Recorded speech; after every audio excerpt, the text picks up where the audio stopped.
Got it. All right, that should be good. Now,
let's do this thing.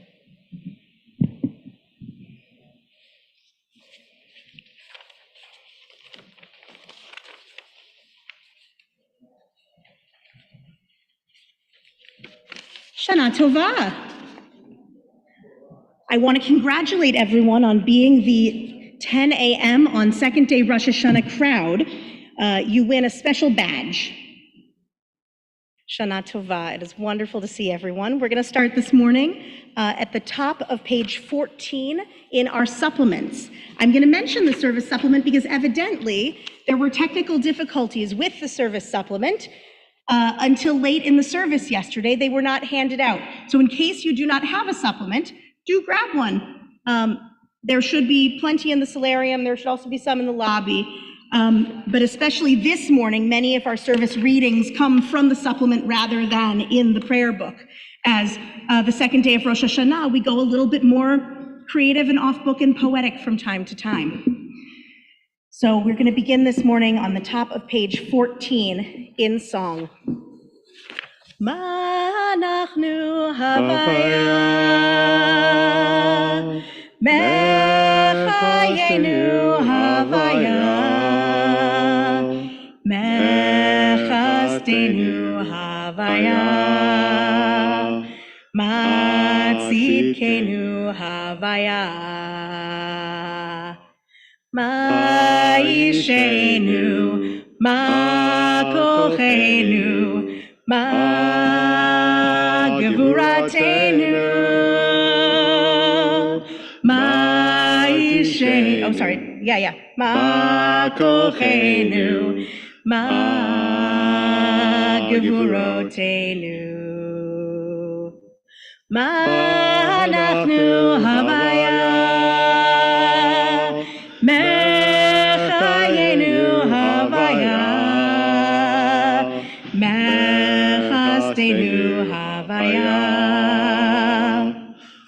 ma'tzidkenu havaya, ma'ishenu, ma'kochenu, ma'gevuratenu, ma'ishenu, ma'kochenu, ma'gevuratenu.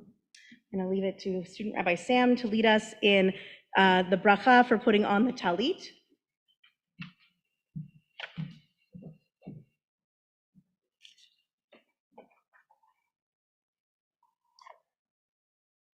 Have a talit. It's a good time to get it out. Sometimes I'd like to take a second and just stand with my talit as I get ready.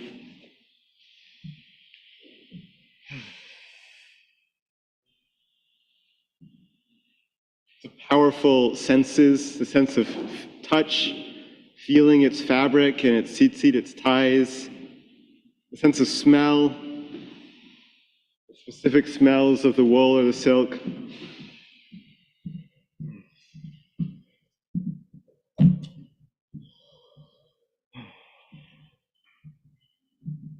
We say the blessing together. It's on page 142.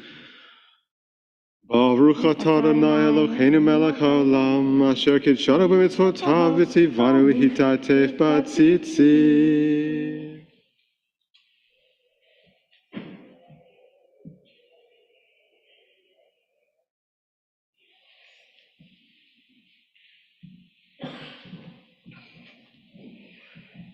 Page 194.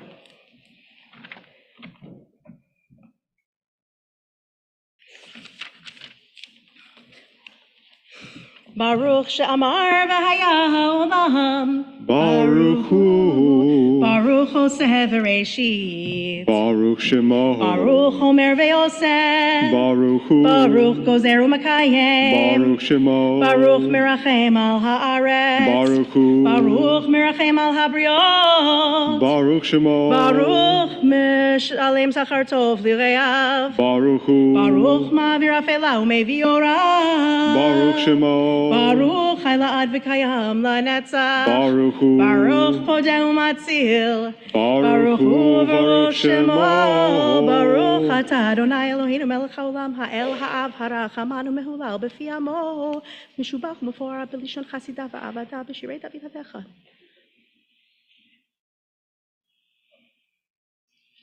Yachid chei ha'olamim melech meshubach u'meforah adei ad shemo hagadol. Baruch Atah Adonai melech mehulal batishbachot.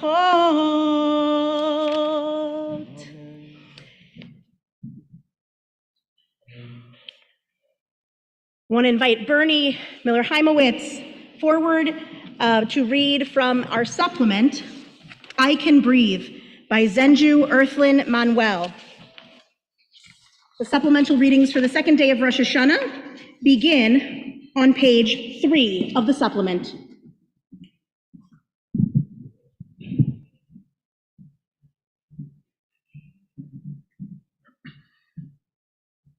May I come back to this body. May I come back to this breath. May I come to know this body as the earth itself. May I breathe myself back home and once again be introduced to this great life. May the great light of this earth surround me. May I be released from past harm and imposed hatred. May I come to recognize my existence in the true nature of life. May I come back to this breath, to this body, as the sacred place in which I remain awake and connected to the fragrance and taste of liberation. May I remain visible on the path of spirit and be seen and heard.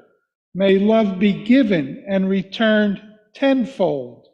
May awakening be known in this body at this time. And when I can't breathe, may I breathe in the next moment. May I say, I can breathe.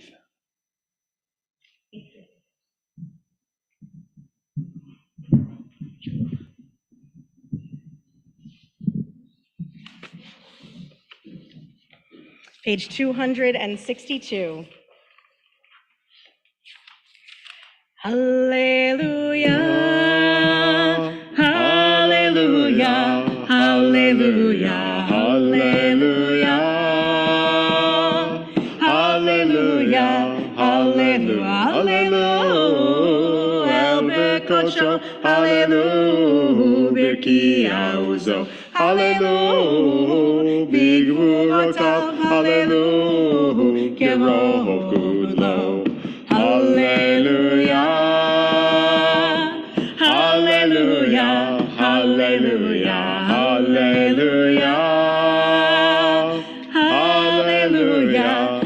hallelujah, hallelujah, b'tek shofar, hallelujah, b'nechel v'chinor, hallelujah, b'tofu machol, hallelujah, b'minim v'ugav, hallelujah, hallelujah, hallelujah, hallelujah, hallelujah, hallelujah, hallelujah, b'tzil tzilei shama, hallelujah, b'tzil tzilei tshuva, kol haneshama tehallel, kol haneshama tehallel, kol haneshama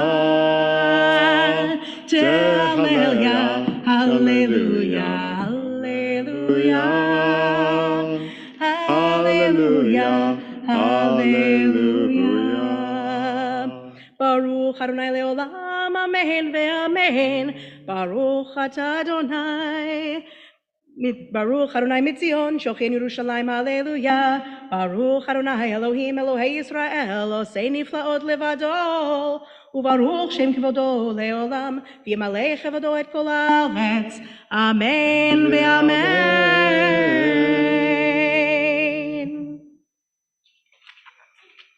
As we continue with this theme of the breath, page 264 below the line, the drash.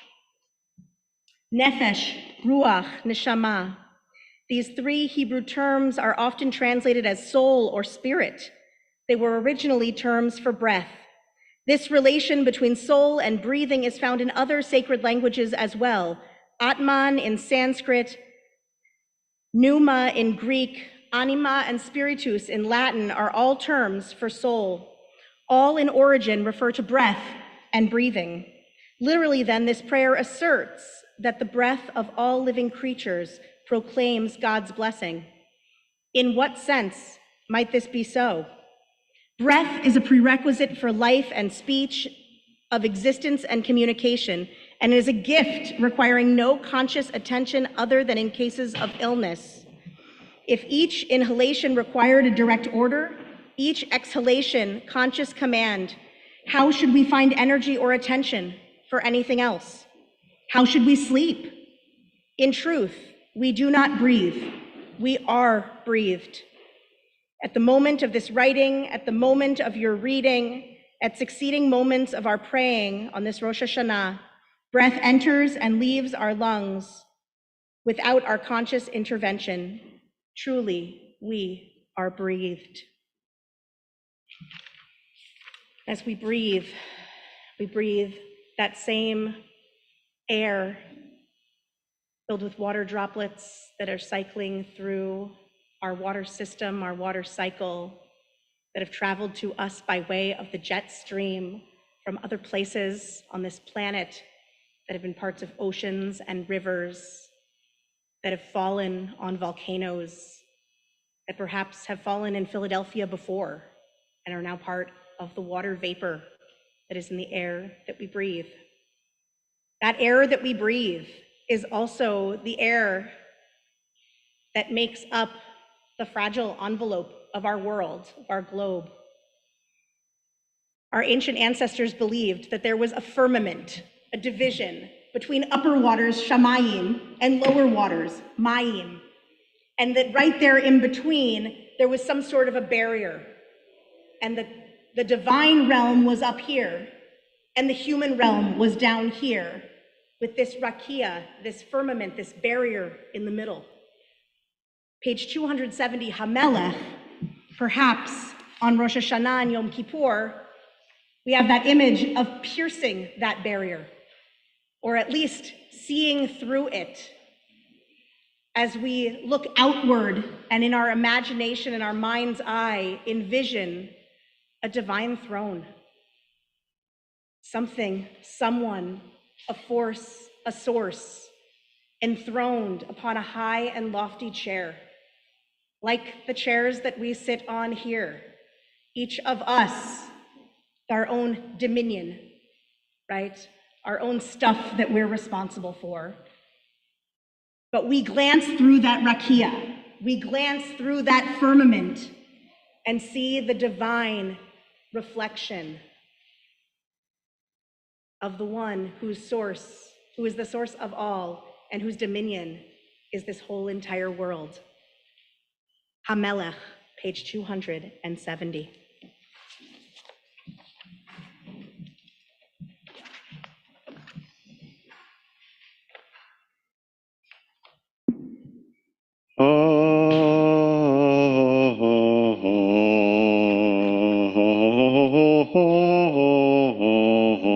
Melech Yoshev al kisei ram v'nisa.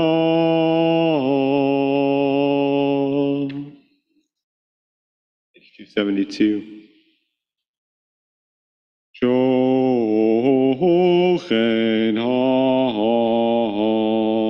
han marom v'kadosh shemo v'chatuv ranenu tzadikim baronai lishahrim navatehila befihi shahrim titromam uvdivrei tzadikim titbarach uvilshon chasidim titkadash uvekerev kedoshim tithalal. Page 274. Makalot revivot amcha beit Yisrael.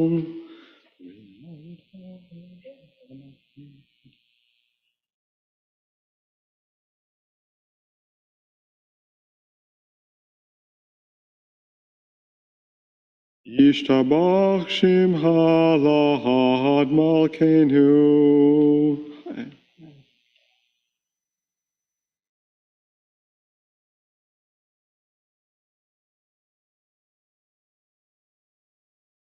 Hod v'hodahot me'ata v'yad olam Baruch atah Adonai El melech gadol batish bachot El hahodahot Adon haniflahot Habocher b'shirei zimra Melech elchei haolamim.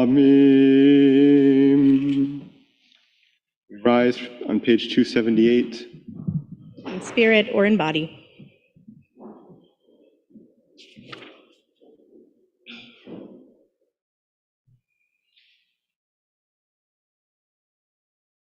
Baruchu et Adonai HaMevorach. Baruch Adonai HaMevorach leolam vaed. Baruch Adonai HaMevorach leolam vaed. We can be seated.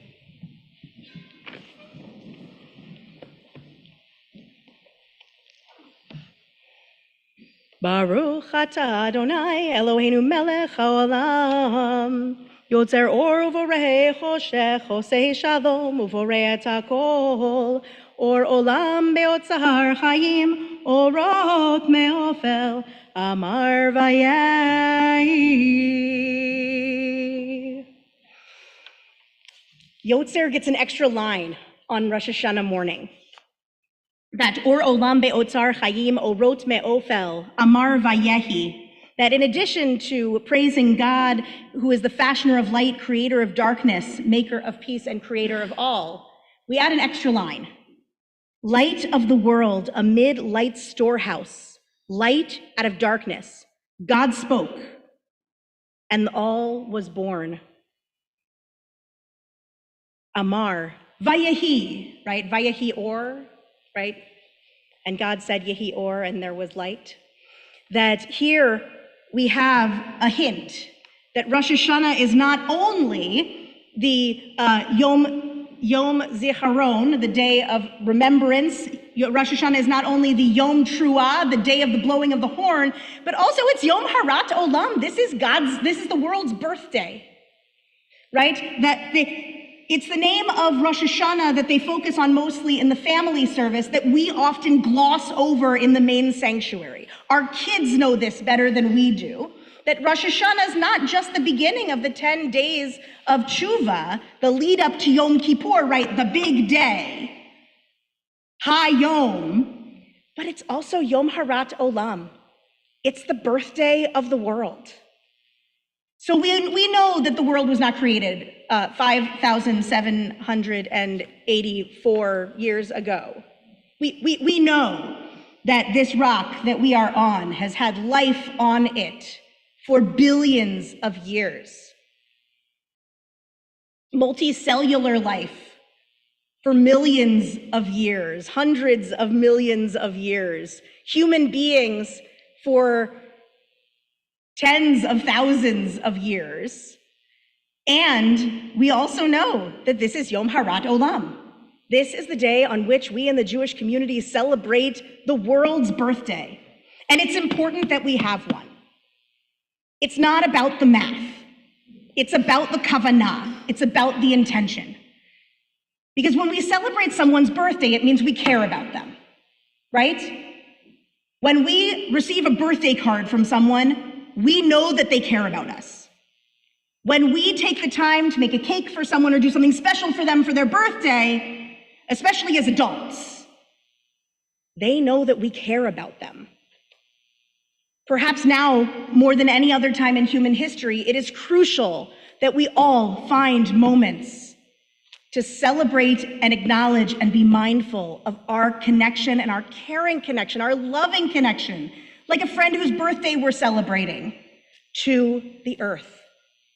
It's too special and too fragile for us not to. And so, I want to suggest that this line, each time we come upon it on the days of Rosh Hashanah, from here on out, like next year, the year after, into perpetuity, that's the line with that Amar Vayehi, that we remember that this is that day, that touchstone day for all of us, where we renew our commitment to this earth, our commitment to being good stewards of it, and also our commitment to celebrating the earth and its bounty and its connection to us and its nurturing of all life and its holding of all the fragile ecosystems. Because Rosh Hashanah is not about the math of how many years ago the world came into being. It's a sacred reminder that this is Yom Harat Olam, a day when with joy and excitement and celebration and love, we sing happy birthday to the world. And so, as we turn together to our supplement, a simple prayer, what is here, what do we do? I want to call Joe forward.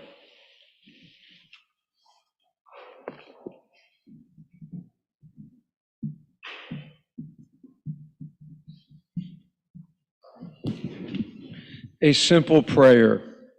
What is here? Where do we look? What do we see?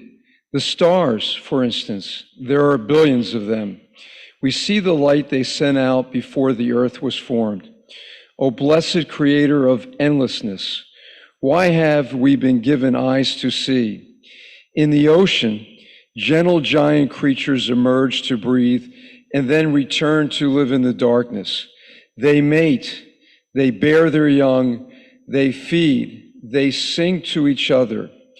We go out on a small boat and scan the watery horizon for a sign, a tail, a fin, a cloud of breath. O blessed creator of infinite form, why have we been given eyes to see? Buried deep in our hearts is a love that can flow like lava, made of the stuff of stars and whales, the same stuff. O blessed creator of the unknowable, help us to know the ever-present you inside of us.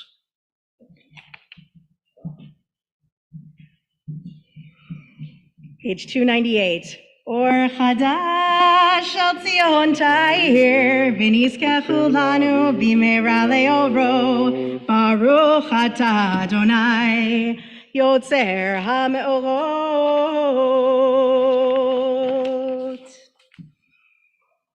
And we bring together the four corners of our tzitzit.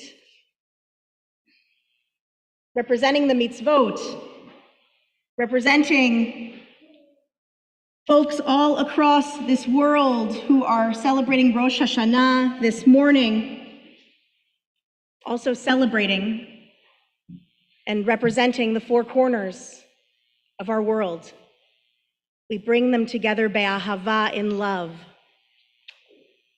Baruch atah Adonai, ohev amo Yisrael. Before the Shema, which begins, "Hear, O Israel," I want to make a quick announcement. Hear, O Israel. Underneath your chairs is, or underneath the chair, a chair near you is a laminated piece of paper. On one side, it says some lovely things about Or Hadash and being a welcoming community together.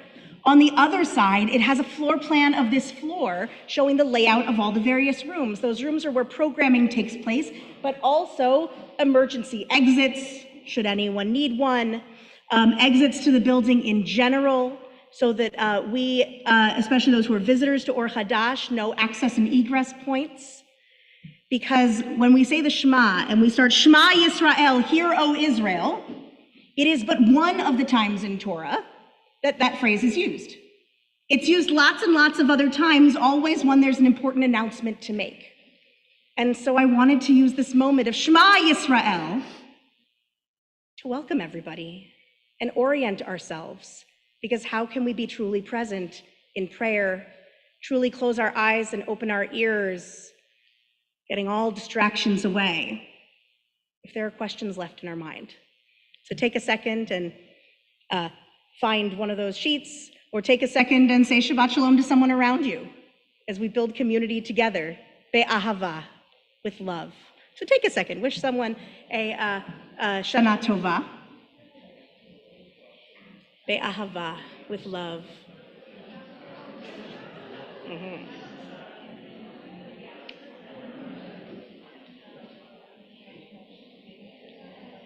And then, as we come back together, page 304, then we'll be ready for Shema.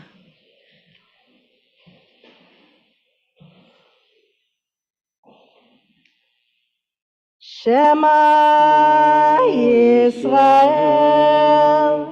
Adonai Eloheinu, Adonai Echad. ואהבת את אדוני אלוהיך בכל לבבך ובכל נפשך ובכל מאודך, והיו הדברים האלה אשר אנוכי מצווך היום על לבביך, ושיננתם לבניך ודיברת בם, בשבתך בביתך ובלכתך בדרך ובשוכבך ובקומך, וקשרתם לאות על ידיך, והיו לטוטפות בין עיניך, וכתבתם על מזוזות ביתך ובישעריך, והיה אם שמוע תשמעו על תזותיה אשר הכי מצבך אתם היום מאהבה. Continue silently with one of the two biblical selections that follows.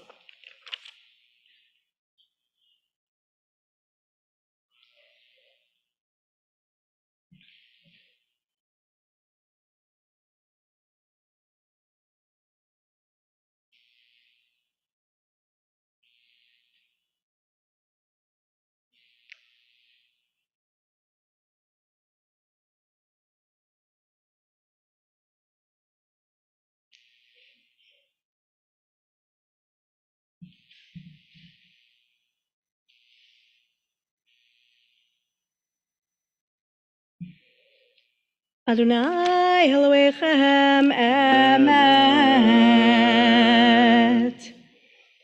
Page 318. תהילות אל עליון ברוך הוא ומבורך, משה ומרים ובני ישראל, לכנו שירה בשמחה רבה, ואמרו כולם, מי כמוך באלים אדוני, מי כמוך נדר בקודש, נורא תהילות אוסף אלה, שירה חדשה שיפו גאולים, לשמך על שפתיים, יחד כולם הודו והמליכו ואמרו, אדוני ימלוך לעולם ועד.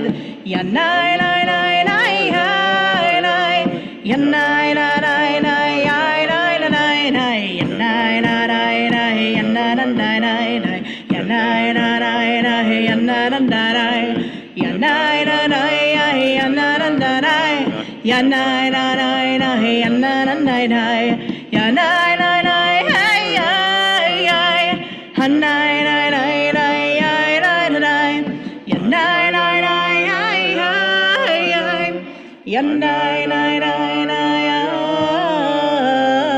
We rise in spirit or in body. Tzur Yisrael, Kuma v'Yezrat Yisrael, Uvtechinu Mecha Yehuda v'Yisrael, Go'alenu Adonai Tzvaot Shemo Kedosh Yisrael, Baruch Atah Adonai Ga'al Yisrael.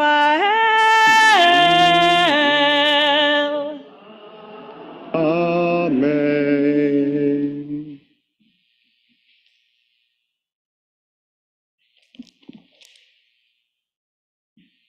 We enter the Amidah. Perfectionist side of me would think, I'm going to finish all of my work first. I'm going to make sure that my body and my soul, my thoughts are all perfect. And then I'll be ready to connect with the divine. But this isn't the way that connection works. We connect first. We go in imperfect, offer ourselves as we are.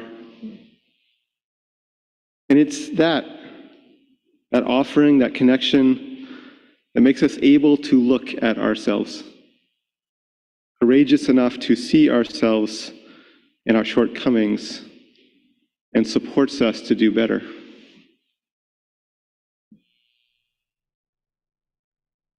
Amidah begins 324. Adonai sifatai tiftach ufi yagid tehilatecha. Open my lips, beloved one, and let my mouth declare your praise. Baruch atah Adonai Eloheinu ve'Elohei Avoteinu ve'imotenu, Elohei Avraham, Elohei Yitzchak, Elohei Yaakov, Elohei Sarah, Elohei Rivka, Elohei Rachel ve'Elohei Leah, Ha'el Hagadol Hagibor v'Hanora El Elyon, Gomel Chasadim Tovim v'Konei Hakol, v'Zocher Chasdei Avot v'Imot, u'Mevi Geula Livnei V'neihem Leman Shemo B'Yava. Misod hachamim unvonim umilamed da'at mevinim eftecha hafi bitfilah u'v'tachanunim lecholod u'lechanein pnei melech melchei hamlachim v'adonei ha'adonim. Page 328. Zochrenu lechayim melech hafetz b'chayim v'chotvenu b'sefer ha'chayim le'manecha Elohim echayim melech ozer u'moshiach u'magen Baruch atah Adonai, Magen Avraham, Bezrat Sarah.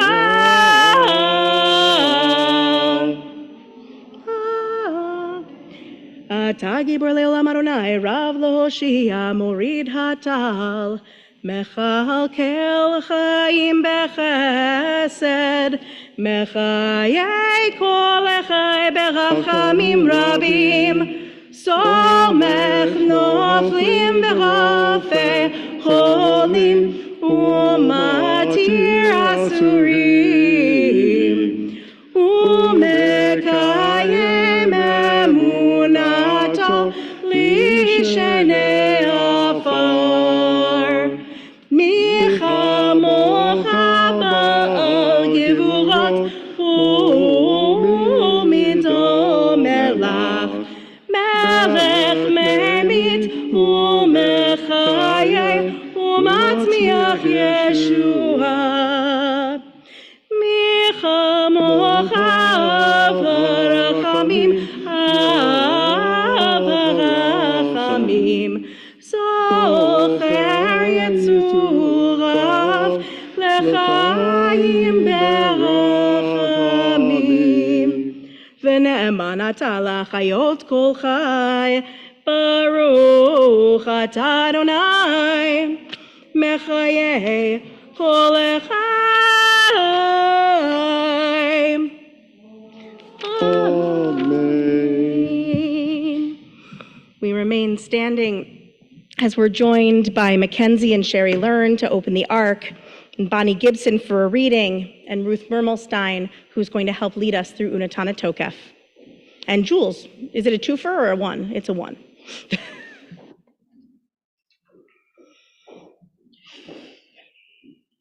And our readings can be found on the supplement on beginning on page 4.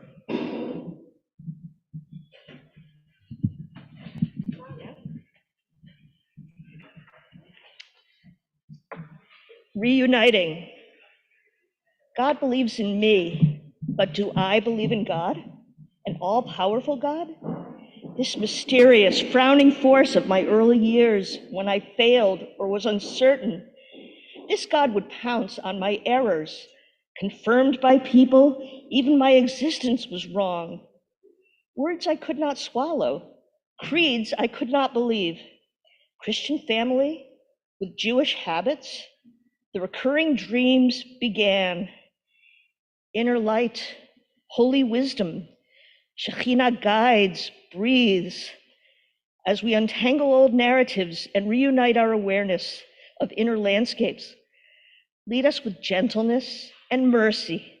Remind us that we are your people, loved as we are, beyond our understanding, and that nothing can break our covenant with you. You chose us. We belong to you. Klal Yisrael.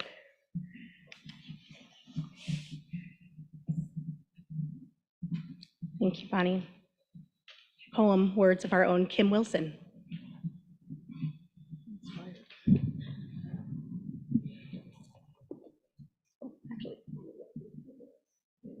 Yes, because I'm doing the Hebrew bits. Be that way. ובכן לחטאי קדושה כי אתה אלוהינו מלך ונתן את תוקף קדושת היום כי הוא נורא ואיום ובשופר גדול ייתקע וכל דממה דקה יישמע. We declare the utter sanctity of this day, for it is an awe-filled day. A great shofar is sounded, and a voice of slender silence is heard. Together, the voice is one's own. a reed in the chorus, a breath in the wind. Berosh Hashanah yikatevun, uvyom tzom kippur yechatemun. Berosh Hashanah yikatevun, uvyom tzom kippur yechatemun. On Rosh Hashanah it is written, and on Yom Kippur it is sealed. Our lives are stories inscribed in time. At the turning of the year, we look back, look ahead, see that we are always in the days between. How many will leave this life? And how many will be born into it? Who will live and who will die?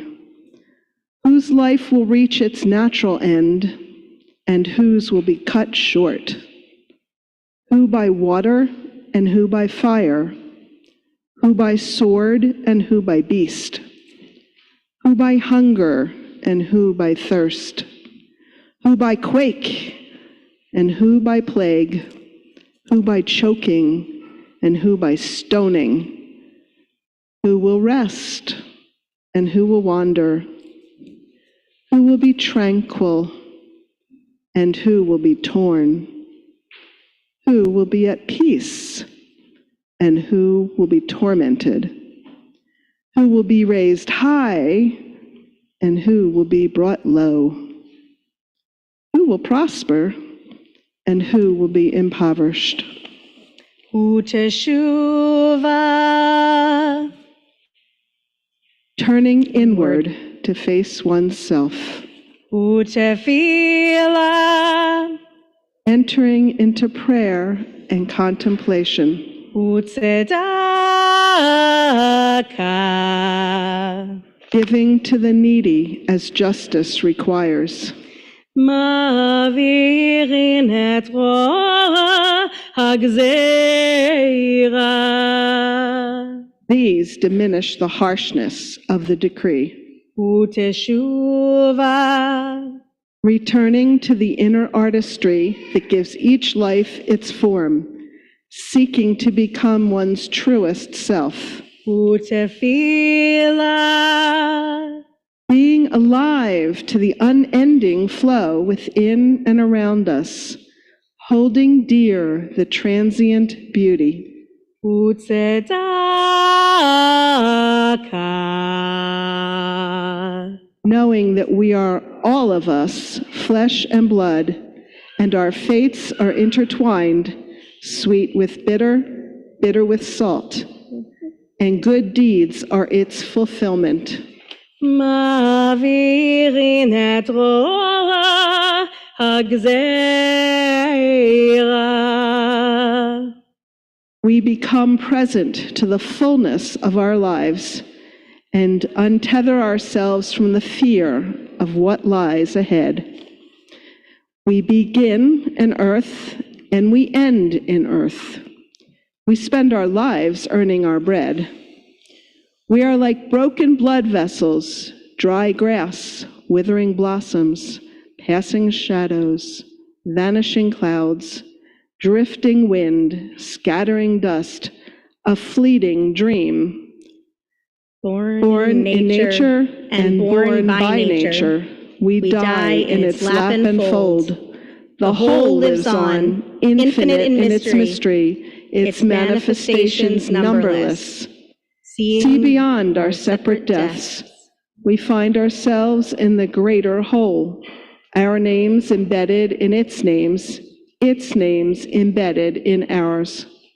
Unetane tokef kedushat hayom. We proclaim the powerful sanctity of this day. We continue silently with the rest of the Amidah, beginning with the Uvachein paragraphs on page 364. Uvachein tein b'achtecha Adonai Eloheinu u'ma'asecha u'ma'atecha u'barata.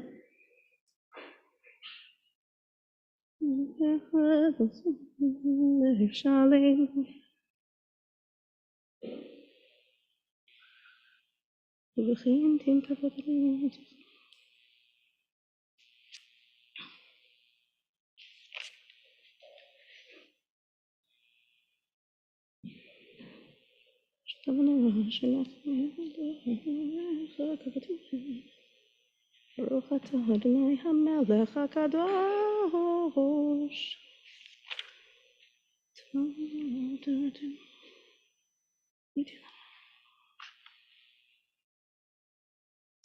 Mikar Kodesh. Trua Mikar Kodesh Zecher. Mitzrayim.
בספר חיים ברכה ושלום, ברכה ושלום ופרנסה טובה.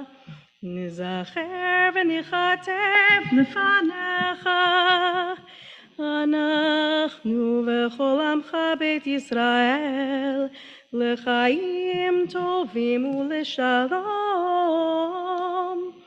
ברוך אתה אדוני עושה השלום.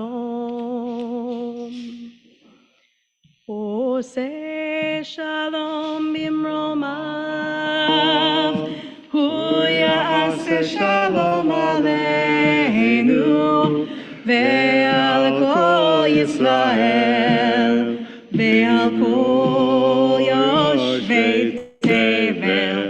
יעשה שלום, יעשה שלום, שלום עלינו ועל כל ישראל. יעשה שלום, יעשה שלום, שלום עלינו ועל כל יושבי תבל. יעשה שלום, יעשה שלום, שלום עלינו ועל כל ישראל. יעשה שלום, יעשה שלום, שלום עלינו ועל כל ישראל. יעשה שלום, יעשה שלום, שלום עלינו ועל כל יושבי תבל. ואמרו Amen. I want to invite Wendy and John forward to open the ark for Avinu Malkeinu. But before we do that, I want to offer a bracha. So,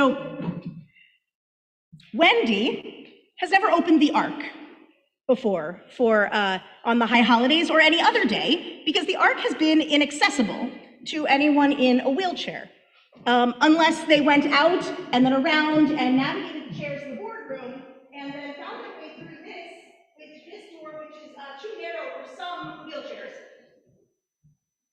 But this summer, Thanks to Wendy's leadership of our inclusion committee and the leadership for years of the inclusion committee, both under her leadership and before her leadership, pushing and getting the idea into people's heads that was once a radical notion and then just became more and more part of the zeitgeist of the synagogue until this past summer, we eliminated the final 4-inch step at the top of the Bima ramp.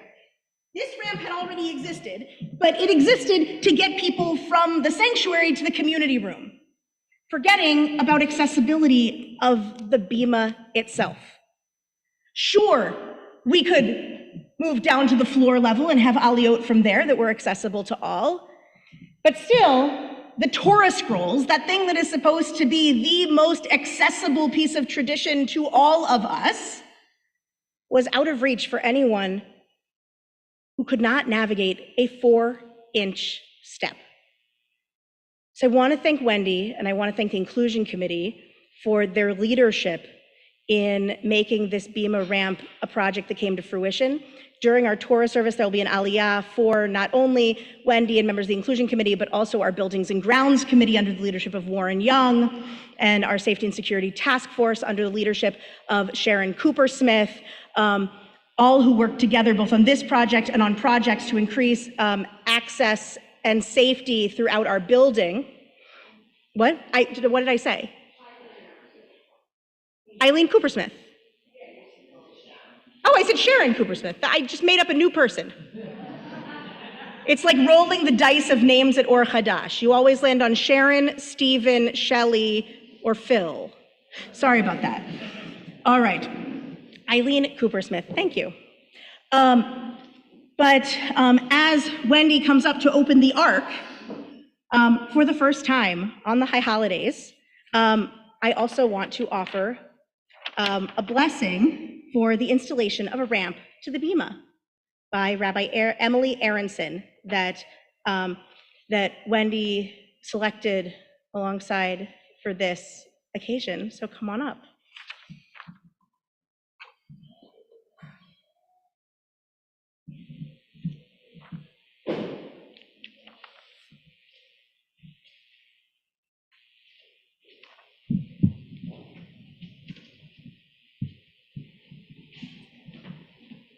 No, Lucy, this way. Lucy wants to go to Oneg. She's like, no, not the Bima. I know, Lucy, this is the Bima, welcome. And so before we open the Ark, let's open the Ark and we'll rise in spirit or in body to prepare for Avidu Malkeinu, and so we'll also be standing for this bracha. Okay, let's open up the Ark.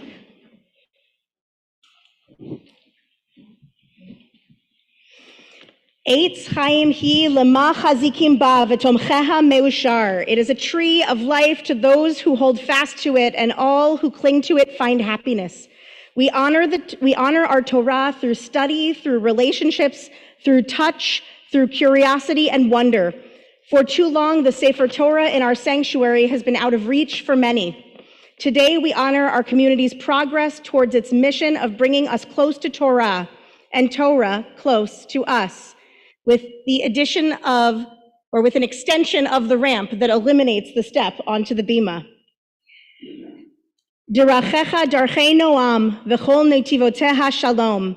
Its ways are ways of pleasantness, and all its paths are peace.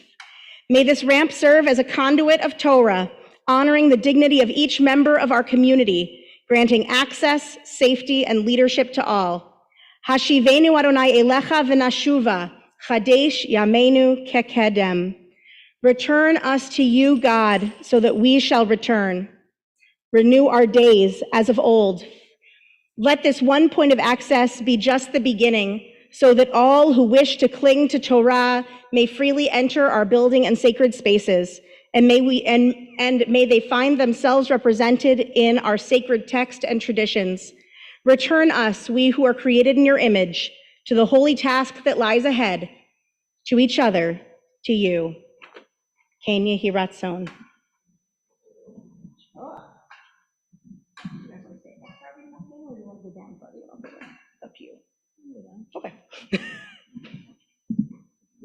standing as we turn in our Machzor to Avinu Malkeinu, page 452. There it is.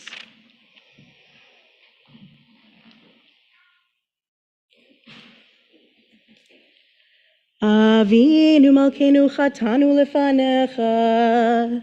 Avinu Malkeinu ein lanu melech ela ata. Avinu Malkeinu aseh manu leman shemecha. Avinu Malkeinu chadesh aleinu shana tova. Our Creator, our Sovereign, nullify the plans of any who may seek to do us harm. Our Creator, our Sovereign, grant forgiveness and atonement for all of our transgressions. Our Creator, our Sovereign, help us to return wholeheartedly into your presence. Our Creator, our Sovereign, send thorough healing to all those who ail. Avinu Malkeinu chotvenu b'sefer chayim tovim. Avinu Malkeinu chotvenu b'sefer geula v'yeshua. Avinu Malkeinu chotvenu b'sefer parnasa v'chalkala. Avinu Malkeinu chotvenu b'sefer zechuyot. Our Creator, our Sovereign, inscribe us in the book of forgiveness and atonement. Our Creator, our Sovereign, let grow for us the tree of imminent redemption. Top of page 453. Our Creator, our Sovereign, remember us though we are made of dust. Our Creator, our Sovereign, be merciful to us and to all of our offspring. Avinu Malkeinu aseh leman charugim al shem kodshecha. Avinu Malkeinu aseh leman shimcha hagadol v'hagibor v'hanora shenikra aleinu. Avinu Malkeinu chonenu v'anenu ki ein banu masim. Aseh imanu tzedakah v'chesed v'hoshienu. Avinu Malkeinu honenu v'anenu. Avinu Malkeinu honenu v'anenu ki ein banu masim. Aseh imanu tzedakah v'chesed. Aseh imanu tzedakah v'chesed v'hoshienu. Avinu Malkeinu honenu v'anenu. Avinu Malkeinu honenu v'anenu ki ein banu masim. Aseh imanu tzedakah v'chesed. Aseh imanu tzedakah v'chesed v'hoshienu. Avinu Malkeinu honenu v'anenu. Avinu Malkeinu honenu v'anenu ki ein banu masim.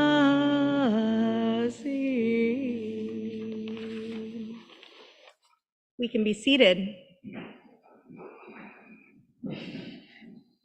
It's nice when it's not Shabbat and we get to sing Avinu Malkeinu.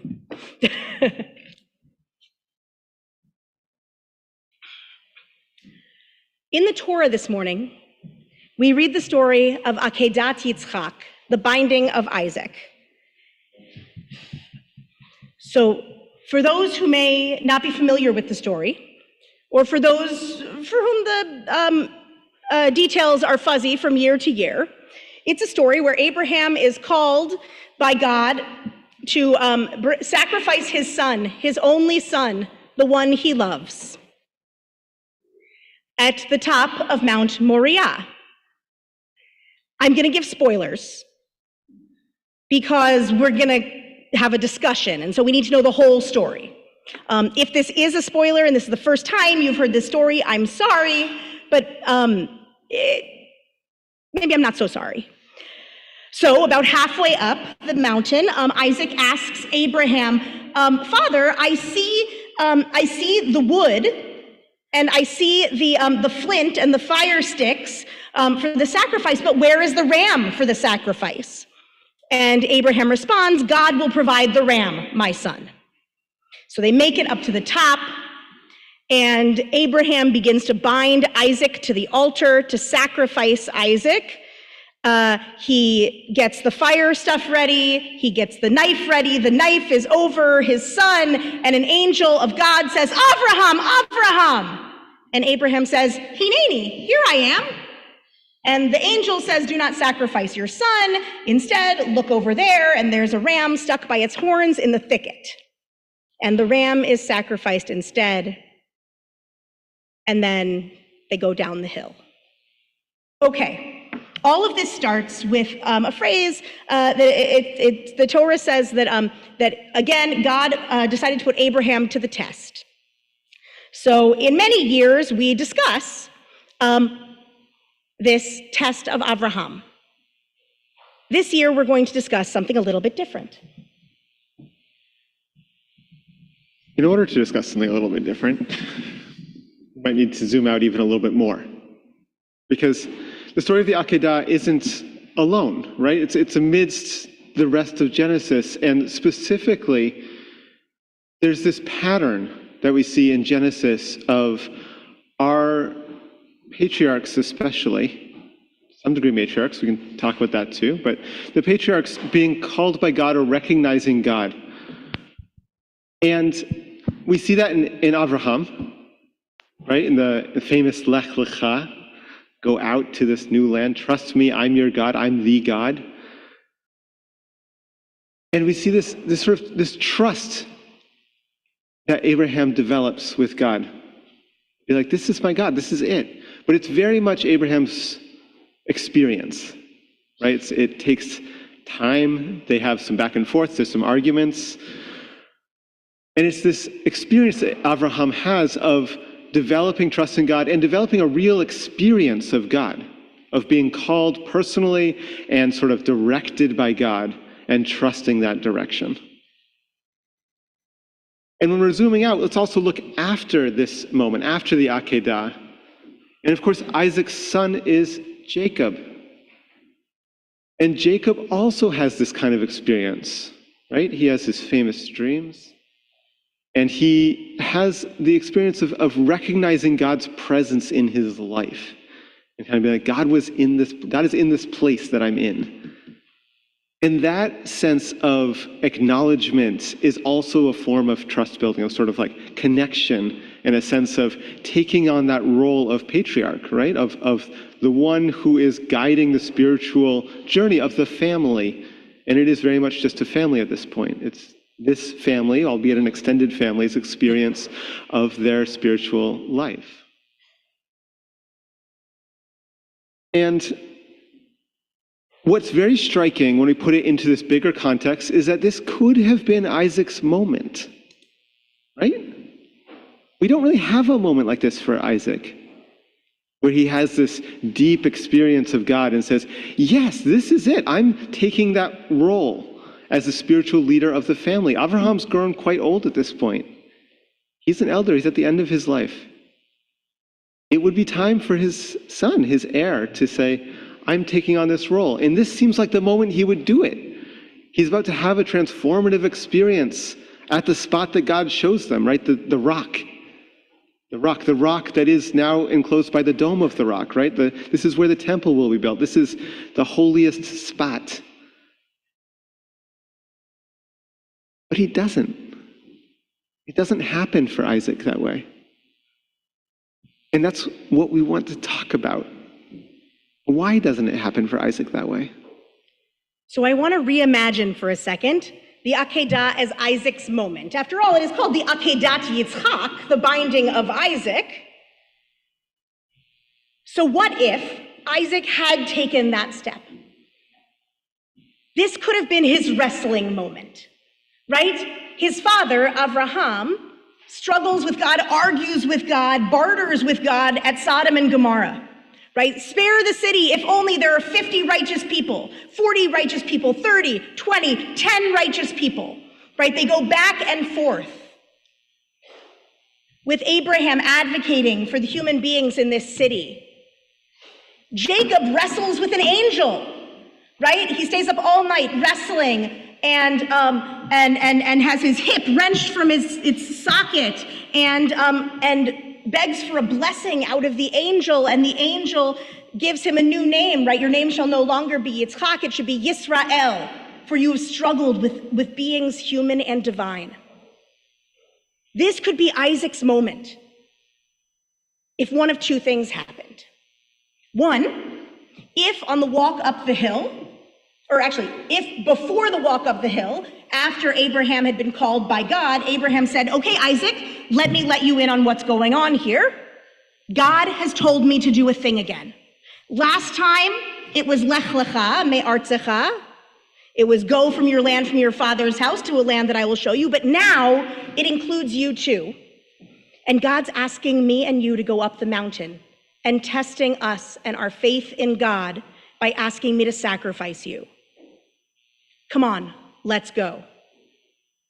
Option number two, as they went up the hill, Isaac perhaps could have turned to Avraham and said, Father, I see the knife and I see the fire flint and the sticks and I see the rope, but where is the ram for the sacrifice? And Abraham could say, you are the ram for the sacrifice. Here's what's going on here. Let's approach the mountain together. Or perhaps Isaac could have said, God will provide the ram? Father, what's really going on here? And they could have had a conversation. None of that happens.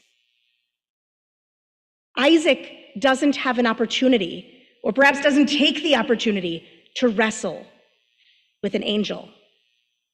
This could have been a moment where Isaac says, when the knife begins to come down and the angel says, Avraham, Avraham, and Avraham says, Hineni, and his hand is stopped, and lo and behold, there's a ram in the thicket. That could be a moment of Isaac not having a relationship of pachad, fear, terror with God, but awe, yirah. God is the one who saved my life. God is the one who takes us to the brink and then saves, who allows us opportunities for salvation and liberation. But that's not what happens. Why not? Well, in some ways, we can blame Avraham, right? Because as Rabbi Alanna just said, if Avraham had let Isaac in on it, he would have known what was happening. He would have had an opportunity to trust God, to have a relationship with God. But by not telling Isaac what was coming, Avraham relegates Isaac to trusting Avraham. Right? That's his role in this. That's his act of faith, is trust in his father. That his father will take care of him, rather than trust in God. So there's an opening, a small opening. It's not, they don't go through that particular gate. And it has repercussions, right? In some ways, Isaac lacks the sort of prophetic vision that Avraham and Jacob have. He doesn't have these grand visions of God or of his people or of how things are going to go. In fact, one of his defining characteristics is that his eyes grow dim, right? We remember this from the passing on of the birthright to Jacob, right? He can't see the difference between his sons. He has to feel their arms to tell the difference. His eyes growing dim is a defining characteristic. And you can trace it back to this if we want to. You can say, yeah, it's really because he doesn't have this sense of vision. I'm not talking about just physical vision here, but a sense of prophetic vision. For Isaac, God will always be the God of his father. He doesn't take it on as his own God. And because of that, Isaac isn't celebrating God as a miracle worker or wonder maker for making the ram appear. And critically, because of that missing sense of awe and wonder, it's really an experience of trauma rather than miraculousness. And so we wanted to open it up for conversation. Conversation about Akedat Yitzchak, this story about the binding of Isaac that could have been Isaac's initiation and perhaps in some ways is, but not in the same way, perhaps, that Abraham and Jacob were initiated into their patriarchhood, into the covenant. So I want to open it up, and quickly for folks who are online, if you can use the hand raise button or just wave really, really, really big if you're not someone who knows where the hand raise button is, and either Jen or Sharon or Kim will spotlight you, and I will know that someone online has something to say because you will be added to the spotlights on the screen. So we're going to start with Dan and then go to Cheryl. Dan. Thank you, Rabbi. As you were pointing out, let's look at this in context. And in my view, one of the key issues of all of this is look at Isaac's whole life. His entire life, especially compared to father and son, was one of complete passivity. He sat there. He didn't do much of anything. He followed daddy. And then when he realized this was not good up there on the mountain, he ran on ahead, and there's no indication of having much of a relationship with his father after that, being really much closer to his mother. Later on, they had to send a servant. He couldn't find his own wife. He was just sitting there. He didn't go anywhere. He just sat. He was a nice man, apparently, meant well, loved his children, but he was incredibly passive before, during, and after. And I think, to me, that is the major issue. This is his personality. It could be various reasons for that. There's also, of course, issues about just how old he was at the time. It seems to be contradictions in terms of the verses ahead of time. Was he a little kid? And one indication he was an adult, which would make this a very strange story, if that he was an adult and he was letting this happen. But I think the key is he was passive. He was just not there. He wasn't doing anything to anybody or just for anybody. He was just there. Thanks, Dan. Sharon, and then Amy and Steve. What I want to say directly relates to what Dan says. This to me shows that every person, no matter if they have public greatness or do something connected to God, is significant. Because even someone who is just passive and follows along, follows the parent, or estranges from the parent, whatever it is, here we have Yitzchak is still mentioned as one of the forefathers, right? He's in the middle. Abraham, Yitzchak, Yaakov. So if it weren't for Yitzchak, then where would Yaakov and the rest of the line be? So everyone, every step, every person has significance, even if we don't see it in their actions. Nice, beautiful. All right, Amy and Stephen, and then I just saw some. Whoa, okay. Okay, and then some Chebbits, Bonnie Gibson, then Jeff Chebbit, then Marty Jacobs, then Carolyn, Ruth, and Rich. This is like Torah study. I'm gonna keep everything I'm gonna keep the list in my head, sort of. Ready for me? So I think Amy, we have... can't hear you. Hold on one second. There's a thing happening yesterday that happened today. It worked earlier. Hold on. Hold on. Amy, one sec. Try this one more time. Hang on. This is the moodiest speaker. Okay. Can you hear me now? All right. Amy, try again. Is it working? Mostly. Speak loudly. Good enough? So I think we have to have a little compassion for Isaac. I mean, I think there's a difference between being called by God by being told, go away from your land, lech lecha, and not only allowing yourself to submit to being murdered, but by your own father. I just think that's as horrific as it gets and as extreme as we see in the Torah. And, you know, maybe that's just asking too much of any human being. So anyone would be traumatized by that. Nice. I don't know. Nice. I mean, there are people who allow themselves to be martyred in the name of their belief, their God, but I think this is even beyond that. Being murdered by an enemy is something different than being murdered with no preparation or explanation by your own father who you thought loved you and who you've trusted all your life. Nice. Beautiful. Beautiful. Bonnie and then Jeff.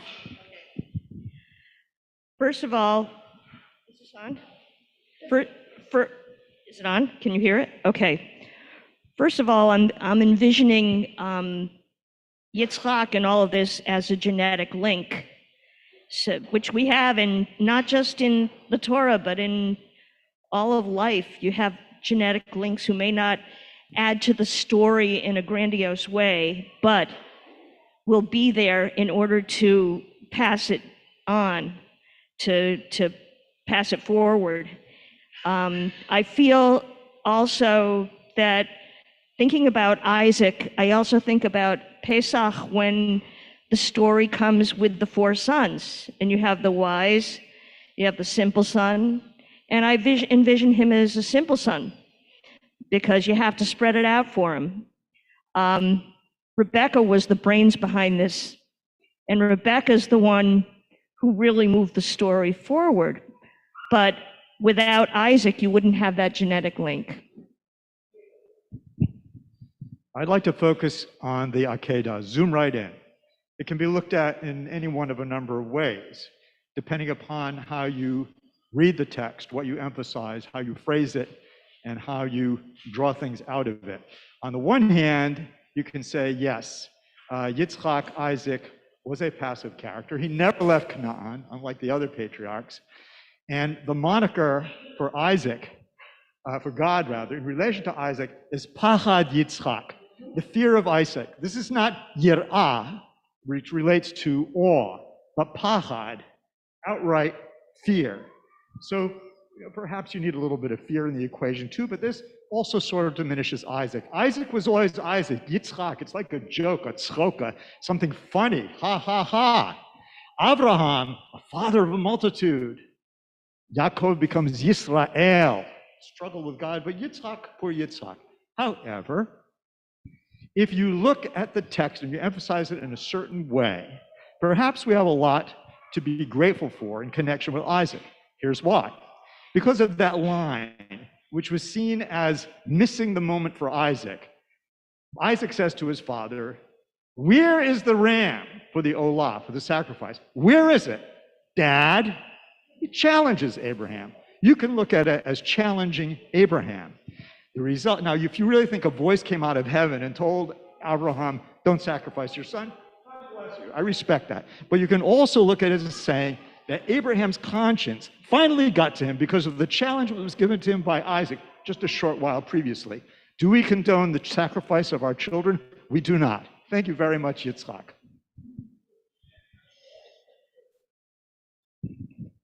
Thanks, Jeff. Marty. Yeah, I tried to look for current connections to these biblical stories. And when I hear the Akedah, it brings to mind a moment back in 1976 when Irene and I were visiting Israel. We were visiting the rabbi who had been our rabbi before he made Aliyah from Connecticut a year earlier.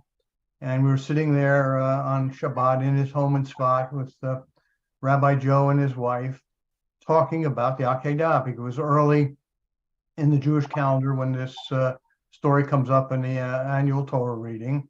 And I'll never forget Tzippi, the rabbi's wife, saying, well, you know, those of us who make Aliyah and have children who are teenagers are reliving this story by committing them, in effect, to go into the army and risking sacrificing them. And it's just really something that stuck with me very powerfully. Beautiful, Marty. And in fact, there is a very powerful through line, both as you shared in contemporary Israeli metaphor, but also in medieval literature during especially the times of the Crusades and the times of a lot of Jewish martyrdom, where martyrs of our people were likened to Isaac, who willingly sacrifices himself, right? And so there's a question of where do we get this idea that Isaac willingly sacrifices himself? This is not in the pshat, the plain meaning of the text at all, right? And I think, as we'll see at the end, we're going to offer a midrash or two that do put Isaac in a little bit more of a position of agency and strength rather than passivity. But yeah, no, Marty, beautiful. That contemporary Israeli metaphor certainly has legs to stand on in late rabbinic and medieval texts as well. Great. Now, this is where I start to forget what the exact order was. It involved, I think it was Carolyn, then Ruth, then Rich. Okay, I don't have a lot left to say because I started off with the thought of binding. We call it the binding of Isaac. And so Isaac was bound, and he remained passive because of that experience in my mind's eye. But also, as Bonnie was saying, and that's why I kind of gave you a snap when you said the 4 sons, that I thought, yeah, you know, it takes all types. And his quietness, his passiveness, between the 2 stronger leaders, the more, definitely was what I was also seeing. So, exactly. So I will pass the mic. Nice, beautiful. So I was wondering if Isaac didn't need all this drama because Isaac had an innate belief and faith in God, and also his father. And so he didn't need tests or wrestling or any of that. And he just was a quiet person who went along because he believed in it. And I kind of analogize it to the way my children are Eagles fans. They never thought about it. They never debated, but it is inbred in them. And inbred, not inbred. Yes. Yeah, more like chips and dip or something, but yeah. But, they didn't need to, they don't need to be convinced, even in losing seasons. They don't need any of that. Beautiful. And like maybe a really nice proof text for that might be that that Isaac, I mean, this could be seen as like a passive, he just does dad's thing over again, but there's a really beautiful scene where Isaac is digging out and restoring Abraham's wells, right? He's the kind of leader who just gets it and puts in the sweat equity to make it happen, to keep up the infrastructure of the tribe, to keep covenants between communities going, right? He's keeping the electricity on and the power running and the wells flowing, and he just knows what needs to be done. Yeah, beautiful. Rich. And then Rabbi Vivian, we'll go across. We'll go to Len, and then Rabbi Vivian will have the last word. Oh wait, was there one more?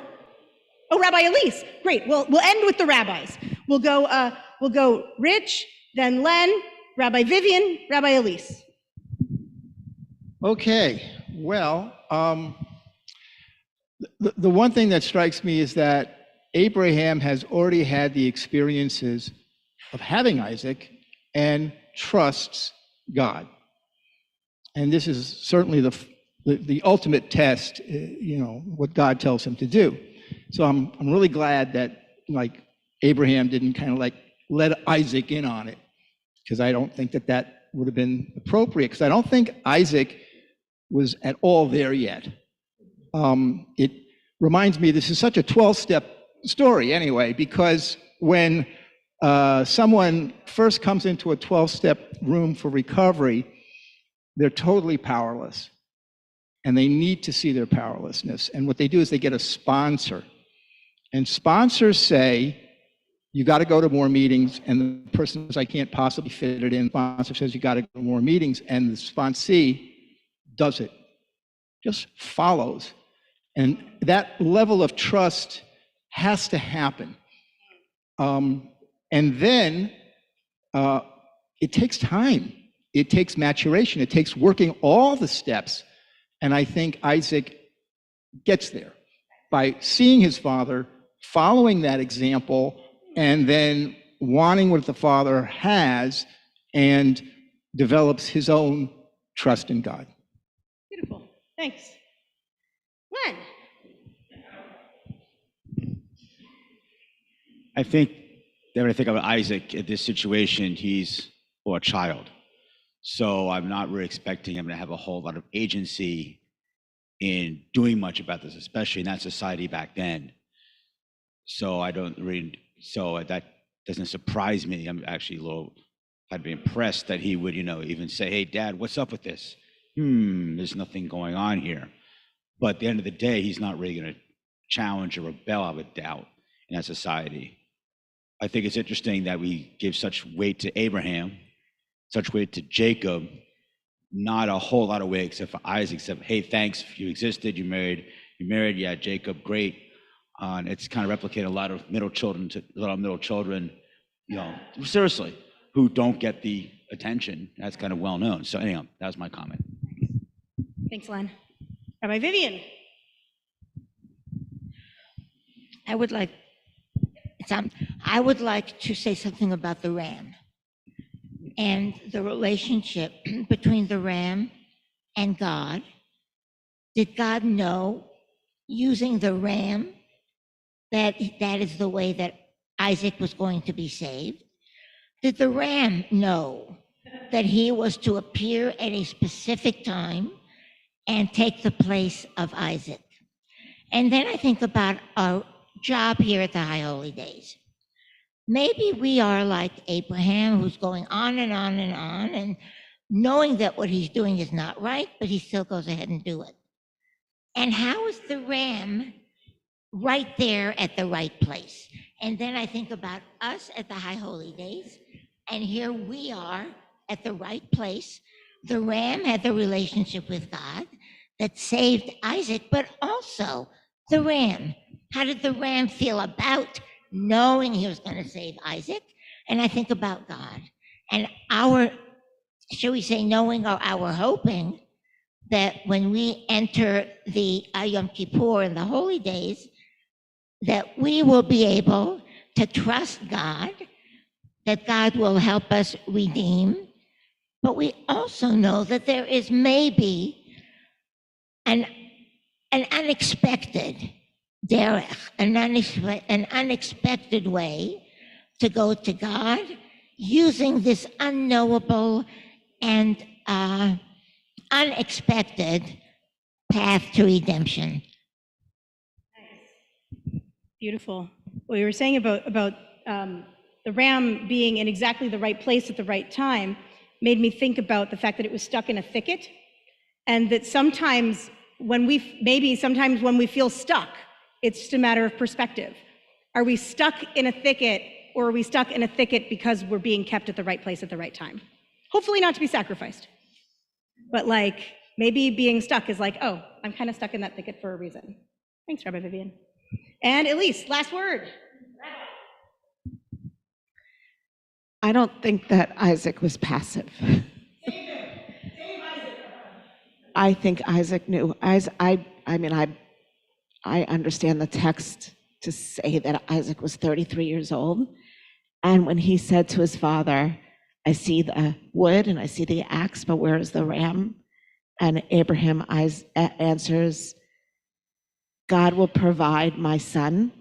You can see the comma there or not. I think Abraham was telling him exactly what was happening. And I think Isaac, as a 33-year-old, was understanding exactly what was happening. And I think Isaac was faced with a moment of fear and trembling that few of us will ever know.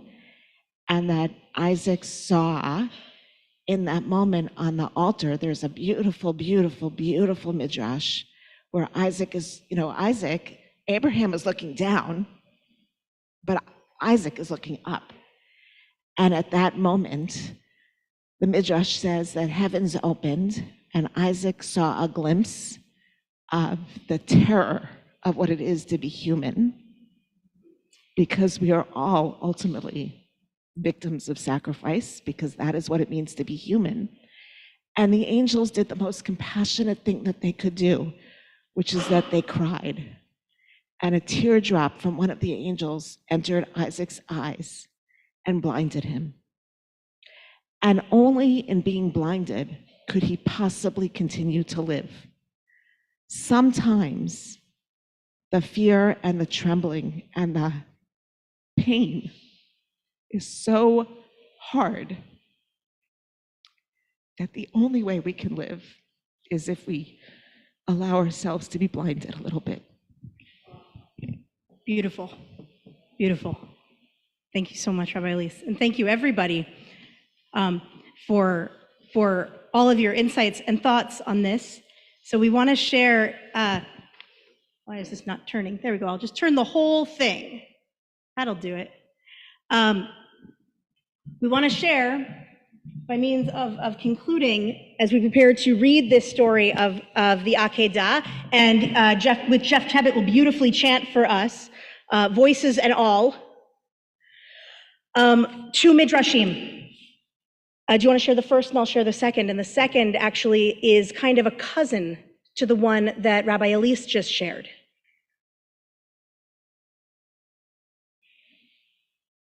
I share these midrashim partly to show that this conversation we've been engaged in is one that we've collectively, Jews, congregations, have engaged in for hundreds of years.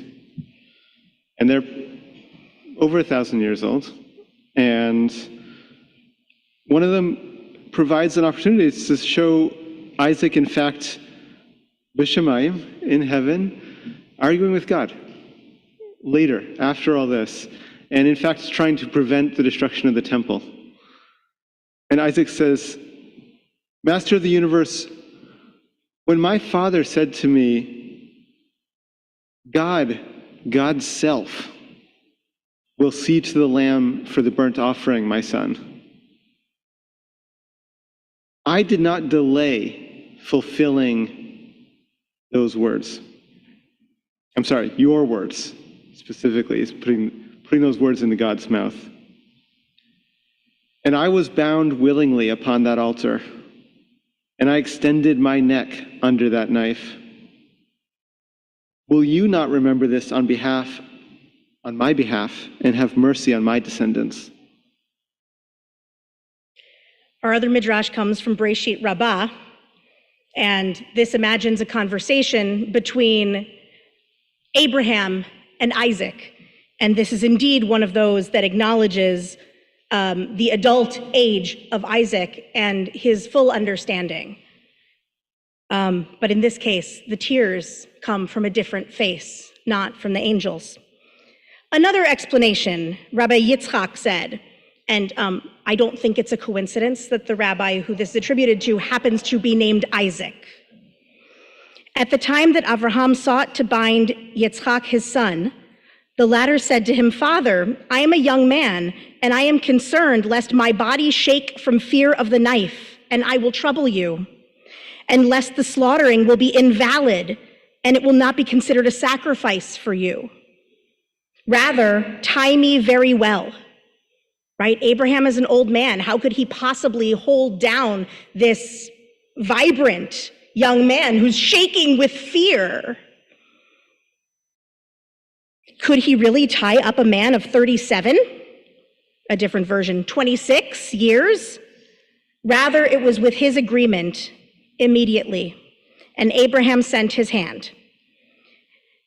He sends his hand to take the knife, and his eyes, Abraham's eyes, bring down tears, and the tears fall into the eyes of Yitzchak from the mercy of his father.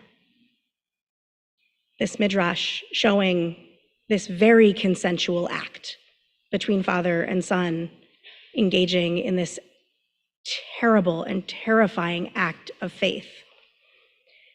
And so, why do we bring this conversation on Rosh Hashanah morning? Because we read this story every Rosh Hashanah. And let it never be a stale story. Let it always be a story that is dynamic, that offers things to chew on, that offers new perspectives, that we read each year from different perspectives, both our own and different perspectives from within the narrative. So as we chant Akedat Yitzchak this year, may we each find our place within this story, a place of struggle, a place of resonance, a place of curiosity, a place of insight, but a place as we take our place this year in the wellspring of Jewish tradition. Shana Tova.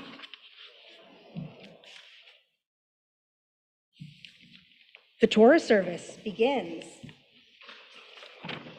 And yes, that was the Devar Torah. There will not be a second Devar Torah. It was the Devar Torah discussion of the second day of Rosh Hashanah. In case anyone is watching the clock and wondering, indeed. Our Torah service begins on page 464, and I believe that our ark is being opened by people whose last name are Apple. Ein kamocha v'Elohim Adonai, ve'ein k'ma'asecha malchutecha malchut kol olamim u'memshaltecha. One sec. Bechol dor v'dor.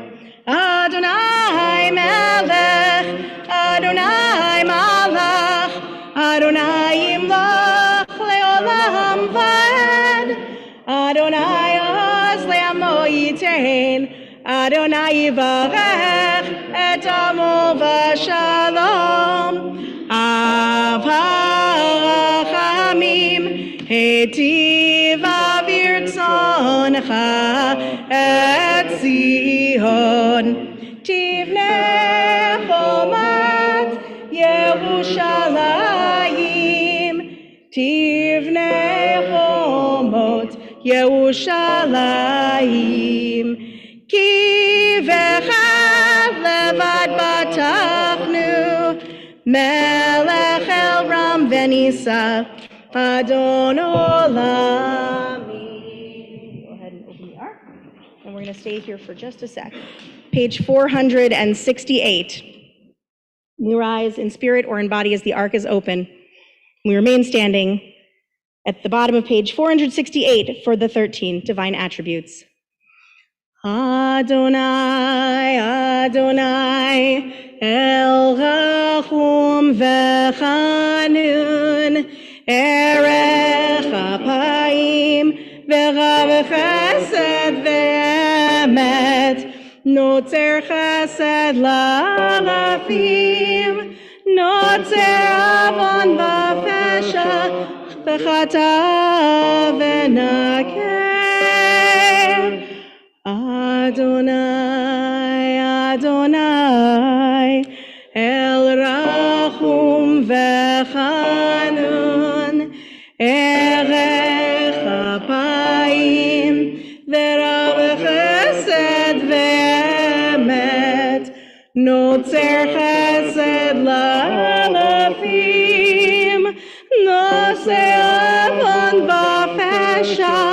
וחטא ונקה.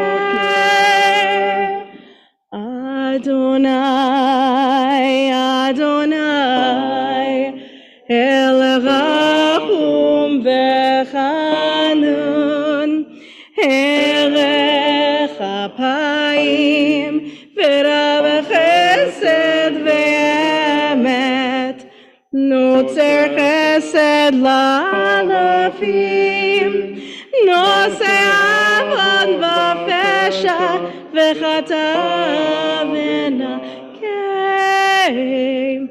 v'ani tefilati lecha Adonai et ratzon Elohim berov chastecha Haneni be'emet ishecha.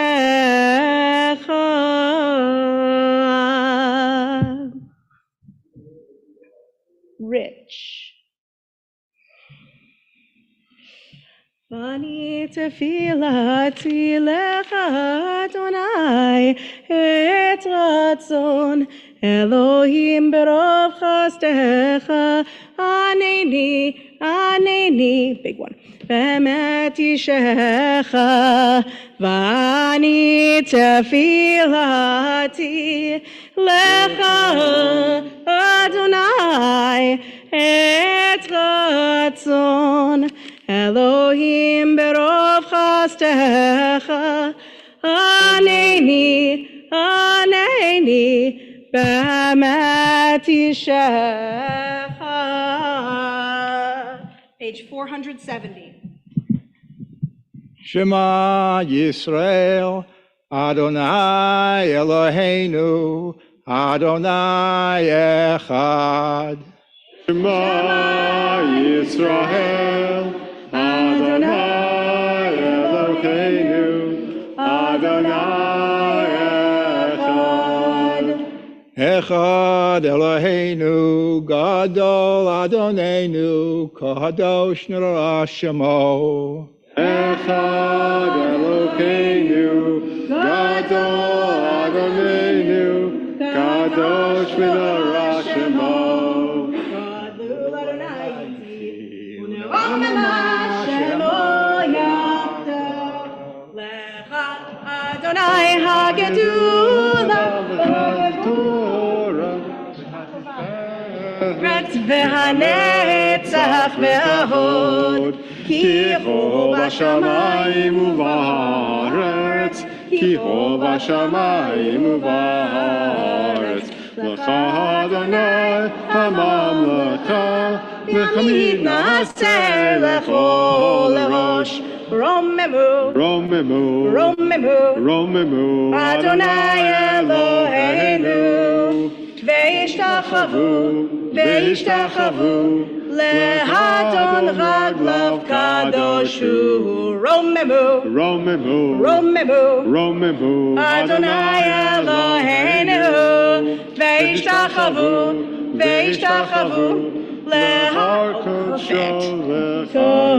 I do. Ki kadosh Adonai Eloheinu, ki mitzion tetzei Torah, udvar Adonai Yerushalayim. Ki mitzion tetzei Torah, udvar Adonai Yerushalayim. Ki mitzion tetzei Torah, udvar Adonai Yerushalayim. Ki mitzion tetzei Torah, udvar Adonai Yerushalayim.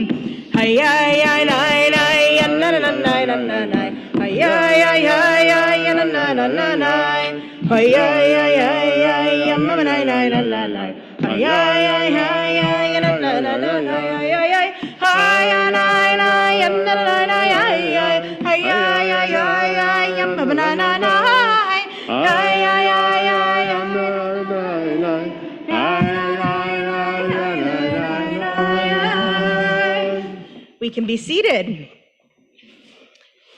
Jeff Chevitt, come on down. I hear there's a story to be read. Where did the yod end up at? Here it is. Indeed, that's the one that was closest to Genesis. Indeed, the Abramson scroll. So, our first aliyah today, as we jump into this story that we have just spent the last little bit discussing, begins on page 518. We are, nope, that's not the right one. Nope, that's Yom Kippur. I apologize. On page 504, we're in the book of Genesis, chapter 22, verse 1. Vayazor v'yagin v'yoshilach olachosim bo v'nomar Amen hakol avukol Eloheinu utnu kavod laTorah na la'amod, and we call Sarah Abigail bat Eitzachaya v'Chava bat Baruch v'Rezel v'Esther bat David v'Tova l'aliyah harishon kol chevrei va'ada chesed l'aliyah harishona. For the first aliyah, we call our Chesed co-chairs past and present, Sandy Lieberman, our current Chesed chair, and Ellie Rosenberg and Edith Lane, last year's Chesed co-chairs, as well as, and you can just come on up, anyone who has volunteered with Chesed to cook, drive, prepare houses, lead Shiva, and all of the other things that we do to care for community. L'aliyah Rishona, Baruch Shnatan Torah Le'amo Yisrael, B'kedushato. ואתם הדבקים באדוני אלוהיכם. And if you are online and you have an aliyah, please use your hand raise button so that our online hosts can find you and spotlight you. People who we should especially be looking for are Ellie Rosenberg, might be under Manny Rosenberg, and Sandy Lieberman. Again, our Torah reading this morning Rolled up two others. also begins on page 482. By the way, I'm going to lane without masks, so I'll just ask for some social distancing while I'm chanting.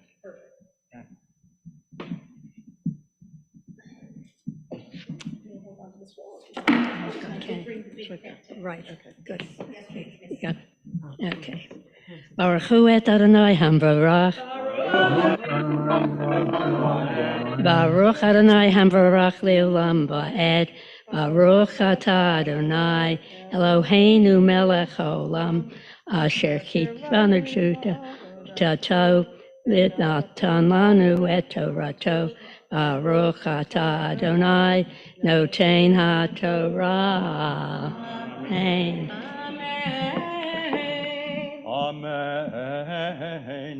Vayehi achar hadvarim ha'eleh והאלוהים נישא את אברהם ויאמר אליו אברהם ויאמר הנני ויאמר קח נא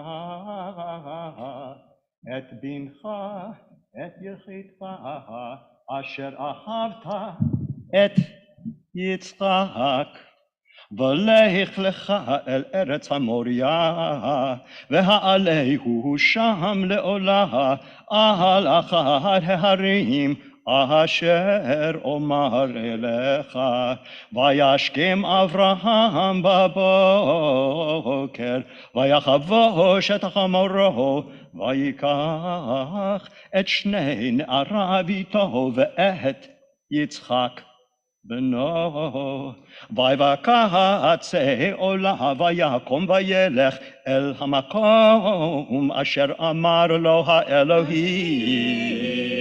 You'll touch right where he finished. Perfect. Lovely.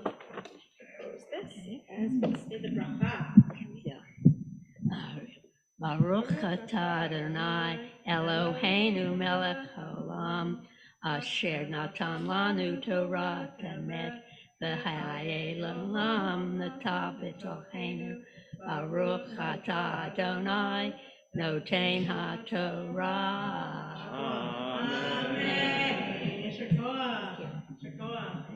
And our second aliyah, we turn from those who have helped with the physical well-being of our members, and in moments when we were in need of chesed, to those who attuned their ears and the entire community to the social, emotional well-being of our community, those who led the Listening Circles project that unfolded throughout last year in people's living rooms from across our community.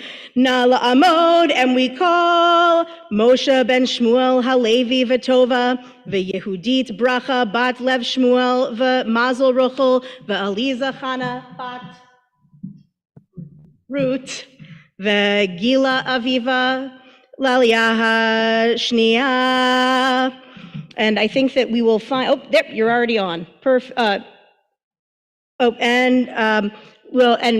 Jen, if you'll spotlight yourself. And if Jillian Szymanski is online also. There we go. Perfect. We call Lisa Belzer, Marty Jacobs, Jen Lavenberg, Jillian Szymanski, leaders of the Listening Circles Project, to the Torah for the second Aliyah. So Lisa, you're holding down the fort on site, but everyone else is looking online. Baruch Adonai Borach Le'olam Vaed. Baruch Adonai Baruch Le'olam Vaed. Baruch Atah Adonai Eloheinu melech haolam. Asher kirvanu lavoda. ונתן לנו את תורתו. Baruch Atah Adonai נותן התורה.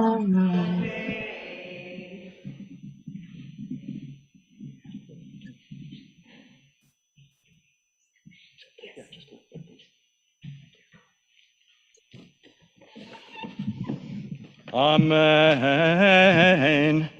Bayom hashlishi, vayisa Avraham et inav, vayar et hamakom merachok, vayomer Avraham el ne'arav, shvu lachem po im hachamor, va'ani ve'hanar.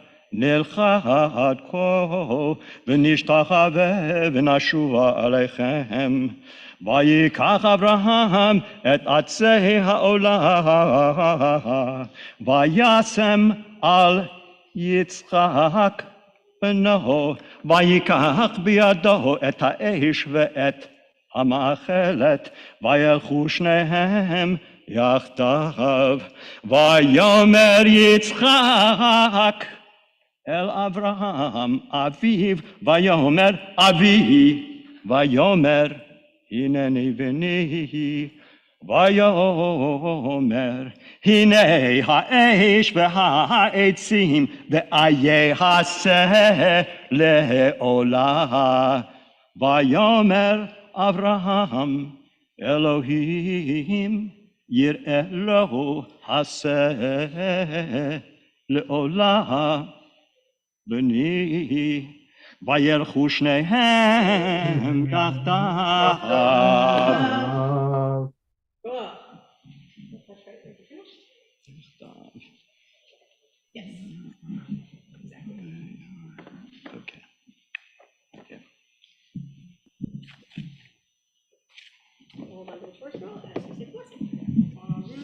Adonai Eloheinu melech haolam. Asher natan Torah emet v'chayei olam natan b'tokenu. Baruch atah Adonai Noten HaTorah. Amen. Thank you so much for shepherding the incredible process of the listening circles through last year. Our third Aliyah. Na la'amod, and we call Velva ben Herschel v'Teresa v'Ze'eva Zahava bat your parents. Eileen Coopersmith? I don't have your Hebrew name. Come on up here and tell me your Hebrew name. Laliyah Shlishit. Eileen, what's your Hebrew name? Esther bat Devorah ve Nachum. L'Aliyah Shlishit. For our third Aliyah, we call our chairs of Buildings and Grounds, Buildings and Grounds, Warren Young, Safety and Security, Eileen Coopersmith, and Inclusion, Wendy Elliott Vendevere, as well as members of their committees, come on down for Inclusion and Safety and Security and Buildings and Grounds. If you are online, please raise up your hand. I know that Manny Ringel might be online this morning. Rich Freifelder might be online this morning. Debbie Lamb might be online this morning. Raise up your hands. And this morning we call you all because this year has been a year of projects at Or Hadash, from new security doors and both from a safety perspective, from fire and other natural disasters, as well as security from like an external penetration perspective. Thank you so much for all of the incredible work that the Safety and Security Task Force has done in partnership with Buildings and Grounds to improve the infrastructure of our synagogue, from ramp extensions to making sure that our welcome sheets use inclusive language and are inclusive of all, to everything that you have done to center inclusion and access across this incredible community this year, in this year of projects and strengthening as we come back together. We call you for the third Aliyah. So if one of you will go ahead and touch the Torah with your tzitzit. Wendy, you are closest. And then everyone should just up this way. Lovely. That's it. And hold on to some contingent here should hold on to the Torah scrolls as you all say the Aliyah. Baruch Adonai Borach Leolam Vaed. Baruch atah Borach Leolam Vaed.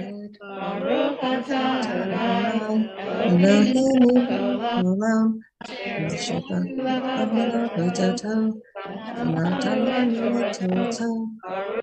atah Adonai Eloheinu Torah.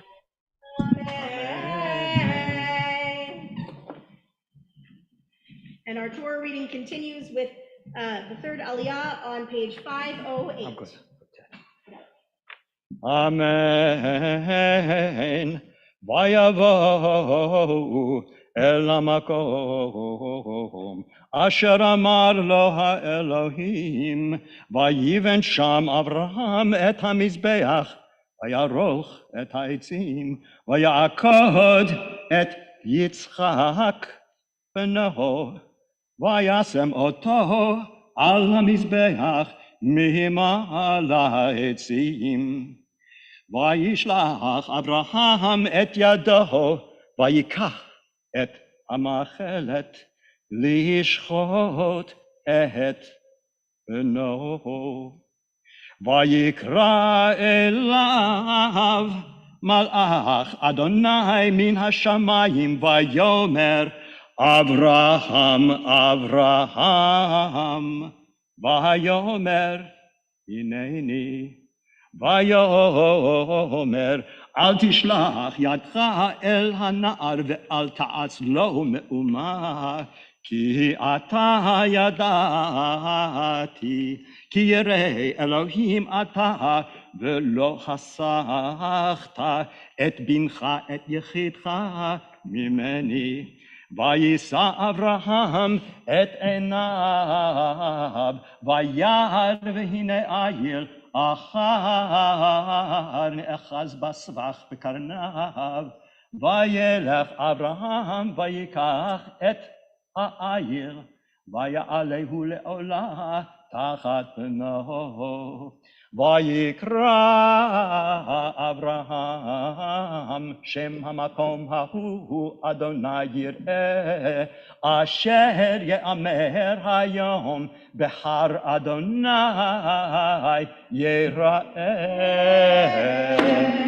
Wow. Beautiful. Someone will touch right here in the Torah scroll.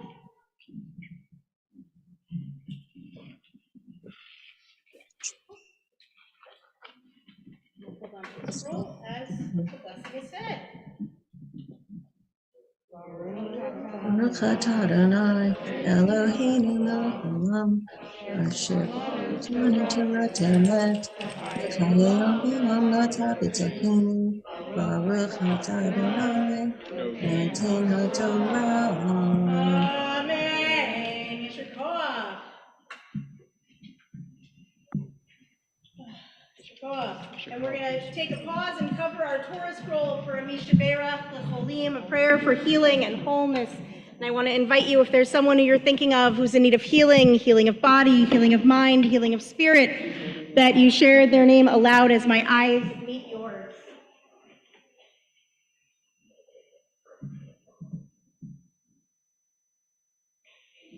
Andy Moses.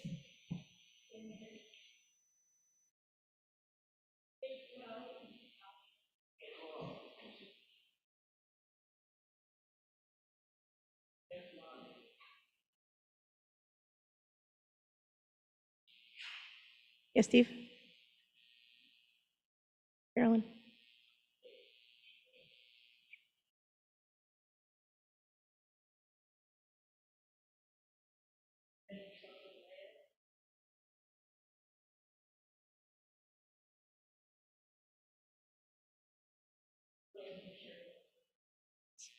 Ruth? Yeah, Barry?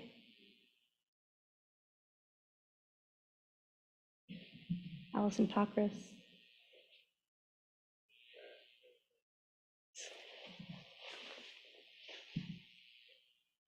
And Dorothy Berlin.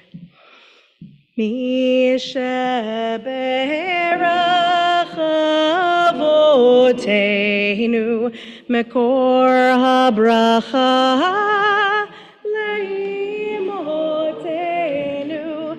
May the source of strength, who bless the ones before us, help us find the courage to make our lives a blessing, and let us say, Amen. Mishaberach Imotenu Mekor HaBracha Leavotenu. Bless those in need of healing with refuah shlema, the renewal of body, the renewal of spirit, and let us, amen.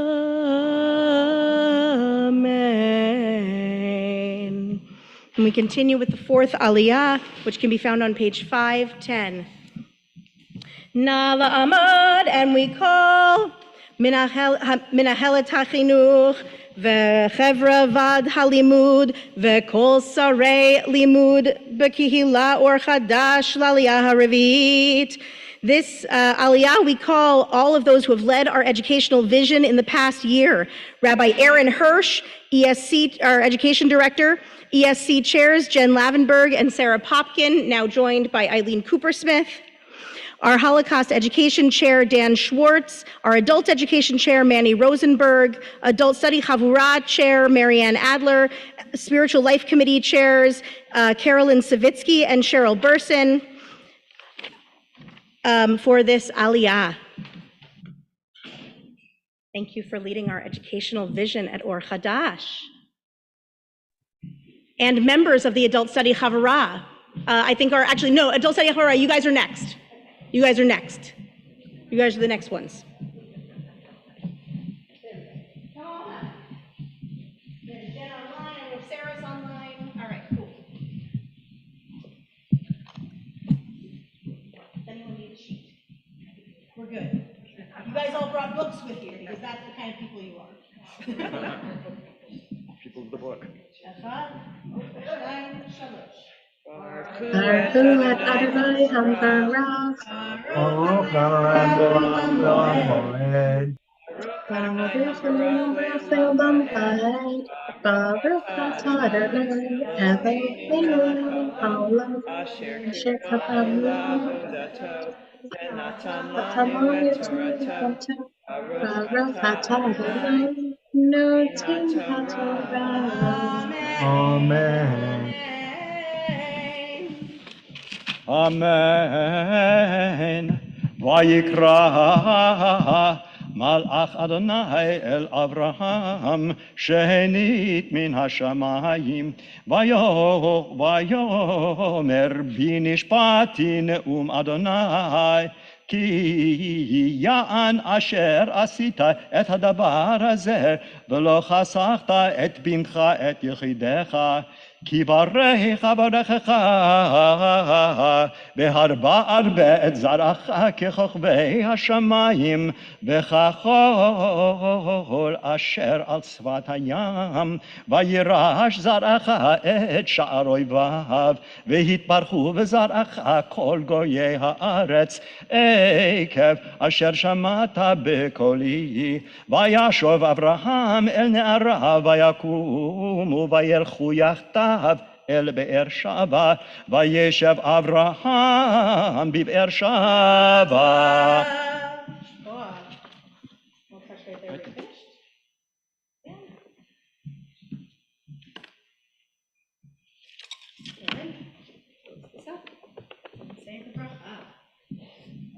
Baruch atah Adonai Eloheinu melech haolam, asher natan lanu Torah emet, v'hayinu lanu atah b'tochenu.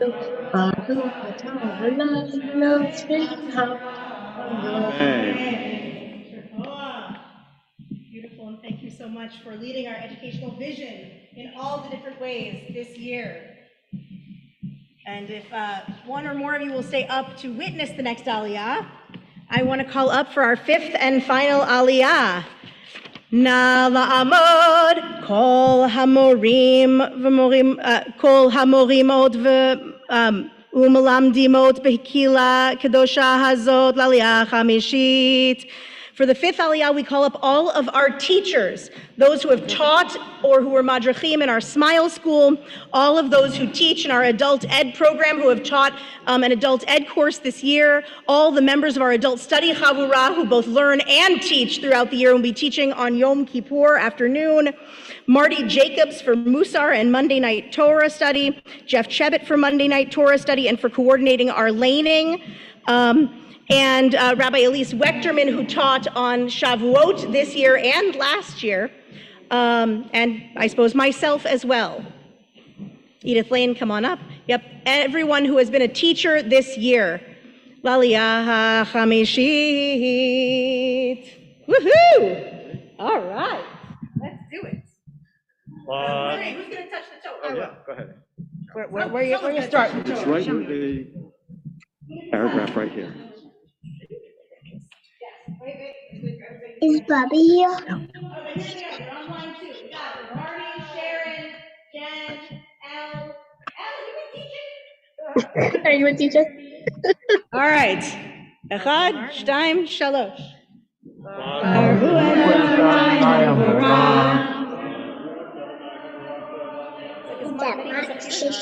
Baruch Adonai Habarach Le'olam Va'ed. Baruch atah Adonai Eloheinu melech haolam, asher kirvanu la'avodato, v'natan lanu et torato. Baruch atah Adonai noten haTorah. Indeed. We figure that if you're a teacher in the community, you come second day. Amen.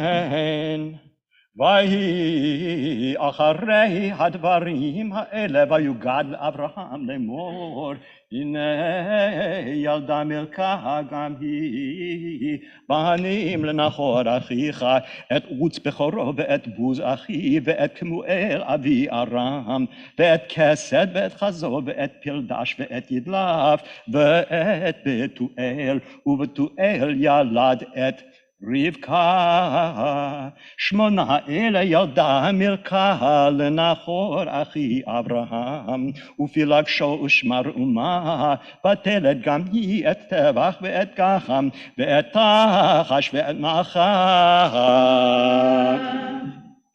Touch, we're finished.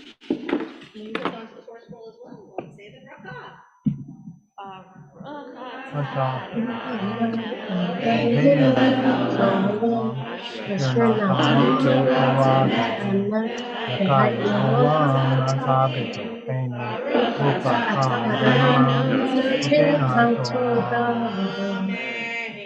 there's nothing healthier in our world than a community full of teachers, as many, and learners, right? And then when learners become teachers, because I think the exciting thing is when a different rotation of people are up here each year for this aliyah, because this group changes each year as people step into, step out of, step between different roles. So maybe truly as a learning community, go from strength to strength. Yesher koach. Koach. Woohoo. Indeed. Yesher koach. The long way, the short way, all of the ways. Here we go. And I want to call up, because there's no way that Maura Barbara can get away with not actually being up here adjacent to this aliyah, even though she's an education director at a different synagogue now. I want to call up Barbara and Dan, who are lifting and wrapping the Torah. Na la'amod havavia, na la'amod hagolelet. And we rise as our scroll is lifted. Oh, yes, he does. That is true.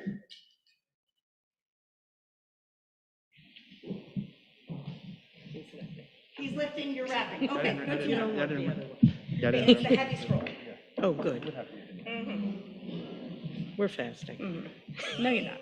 Vezot haTorah. You got it? Asher Sam Moshe. You got it? Lifnei b'nei Yisrael al pi Adonai. Okay. Beyad Moshe. Yannanayna, yannanayna, yannanayna, yannanay, yannanayna, yannanayna, yannanayna, yannanay, hey, yannanayna, hey, yannanayna, yannanayna, yannanay, hey, yannanayna, yammanayna, yannanayna, yannanay, hey, yannanayna, yannanayna, yannanayna, yannanay, yannanayna, yannanayna,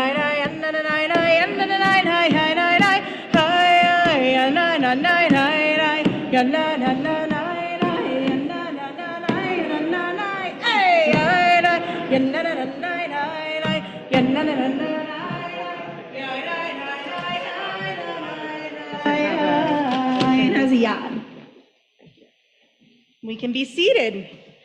I want to call forward Rabbi Elise Wechterman, Ruth Mermelstein, David Zangwill, and Michael Driver. You have some things that you need to bring with you up to the bima. Because we are going to turn to page 592. So yesterday on Shabbat, two things happened simultaneously that we were not able to do in this sanctuary because it was in fact Shabbat. Outdoors, we heard the blowing of the shofar happening after the children's service at the same time that the Makhelah was, as a nigun or a humming the melody to Avinu Malkeinu. On Shabbat, there are a few pieces of the Rosh Hashanah service that we do not do. The blowing of the shofar, Avinu Malkeinu, and the Adonai Adonai El Rachum V'Chanun, the 13 divine attributes. The two liturgical pieces, because they're petitionary prayers. They're moments where we're asking something of God, and we don't do that on Shabbat. Shabbat is a time for the wow and the thank you, but not the please of prayer. Shofar is different. There's actually no prohibition against hearing the shofar on Rosh Hashanah. The concern is carrying the shofar from home to the synagogue. That one might be concerned that if one left one's shofar at home on the eve of Rosh Hashanah and didn't bring it to the synagogue and leave it, that on Shabbat morning one might be tempted to run, or Shabbat morning that is Rosh Hashanah, one might be tempted to run home and grab it and bring it to the synagogue. That's not really a halachic concern in our community. We understand carrying from the private domain into the public domain and then back into the synagogue as not an issue for Shabbat. We carry our talis bags here, we carry stuff, Many of us have coins in our pockets that we're not worried about transporting on Shabbat. However, for many of us, that blowing of the shofar on Shabbat just doesn't feel right. So for that reason, we abstained from blowing the shofar yesterday. However, since there's no children's service on the second day of Rosh Hashanah, we did have the kids blow the shofar yesterday. Apparently they voted. And they voted unanimously to blow the shofar. Thank you, Rabbi Aaron, for taking them through a democratic values-based decision-making process in which tradition has a vote but not a veto. Yasher koach. Very Reconstructionist children's service. However, on this second day of Rosh Hashanah, we are highlighting our shofar, and in fact, our shofar blowers, inviting all of our shofar blowers to be blowing shofar during this shofar service. So I want to, and we have a last minute addition to our shofar blowing roundup. All right, Bill Shabbat. So we turn on page 592 to the service for blowing the shofar, and we rise in spirit or in body. All right, I believe.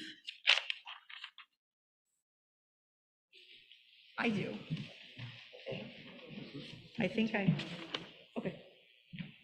All right, I think I have Ruth first, then David, then Michael, and you're doing the calls. And then you're blowing in the Malkuya. Yeah, okay, cool. You're doing the calls for the shofar service. Okay. Baruch atah Adonai Eloheinu melech haolam asher kitshanu b'mitzvotav v'tzivanu lishmoa kol shofar. Baruch atah Adonai Eloheinu melech haolam shehechianu v'kiyamanu v'higianu lazman hazeh.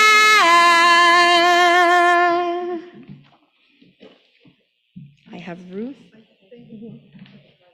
What? Okay, Bill's gonna be first.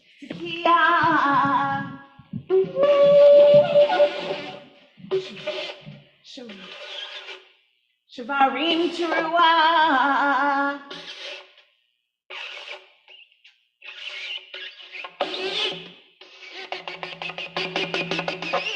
Tekiah.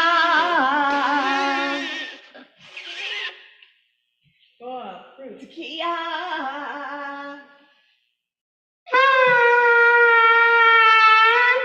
Shavarim teruah.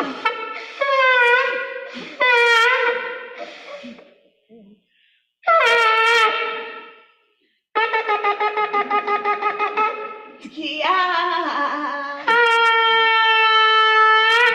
Tekiah.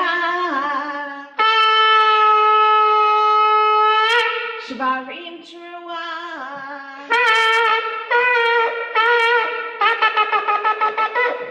Tekiah.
Yes, you can all be seated. Many of you will be up in a minute or two during the Musaf blowing. Yesher Koach to all of you.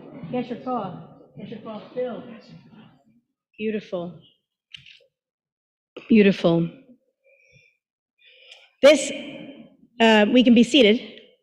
So this Torah blowing is the one that takes place at the very end of the Torah service, in the presence of Torah, in the presence of community, and the one that doesn't have its own liturgy surrounding it, because its liturgy is that of the story of our people and community. And so I want to call up, who is it? Sharon and Steve Starr for the prayer for the country, which is in our supplement. This is the part of the service where all my papers are messed up. There it is. Page 5 at the bottom. Sharon and Steve.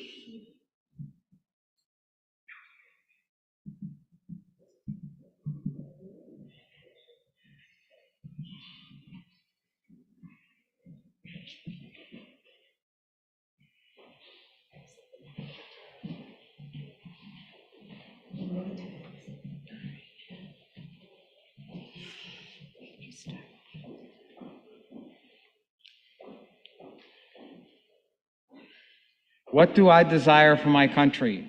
How do I vision the land I have? Let it be the land where knowledge is free. May all our people live together as one family. A land where we emerge from this with more caring, a greater appreciation for each other. A land where no one is forced to go to bed hungry or live on the streets.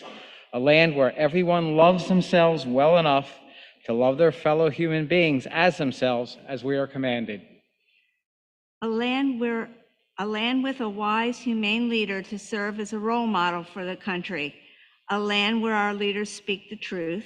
A land where our leaders truly work for the greater good. A land of compassion where we all work and play together, where poles of separation become poles of mutual support and understanding, where reason wins out over the blind faith.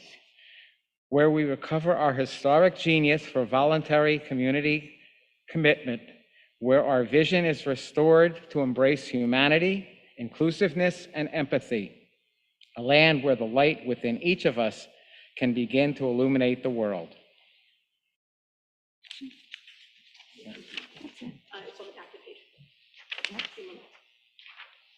Okay, your turn. Whereas we care for each other, we don't forget to care for our fragile earth.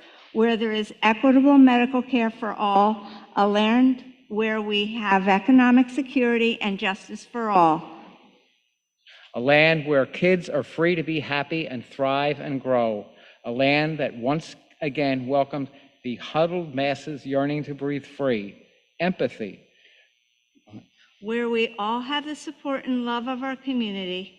A land where we work together for the good of all. A land where voters make wise decisions, and where we work to make sure that all voices and votes are heard and properly counted. A land where knowledge and expertise are more valued in all ways so that people are motivated to become epidemiologists and teachers rather than TV stars and influencers. Where the mind is led forward into the ever-widening thought and action, into the heaven of freedom. Let my country awake. Nomar we say. Sure. A prayer for the country written by members of our own Or Hadash community during the COVID-19 pandemic, a process led by Elisa Belzer. We return the Torah to the Ark, and we rise as the Ark is open. And I believe there's an Ark opener. Barry Medica.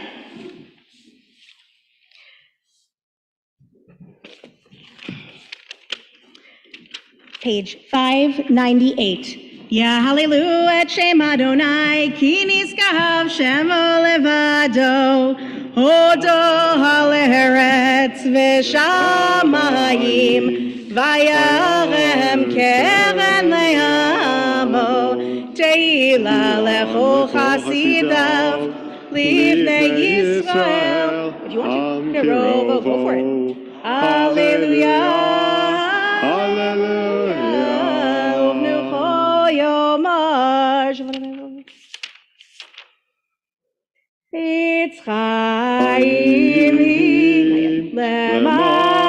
מדליקים בה ותומכיה מאושר דרכיה דרכי נועם לכל נתיבותיה שלום השיבנו אדוני אליך ונשובה חדש חדש ימינו חדש ימינו כקדם.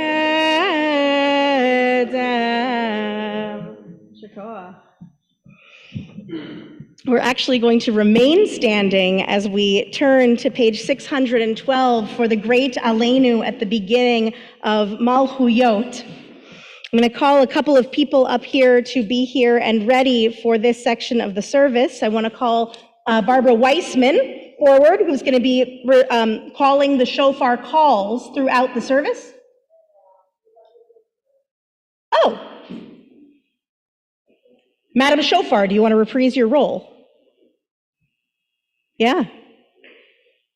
We call back up Madam Shofar from yesterday, Cheryl Burson, to do our shofar calls, because you're going to blow the shofar. And Rabbi Elise Wechterman.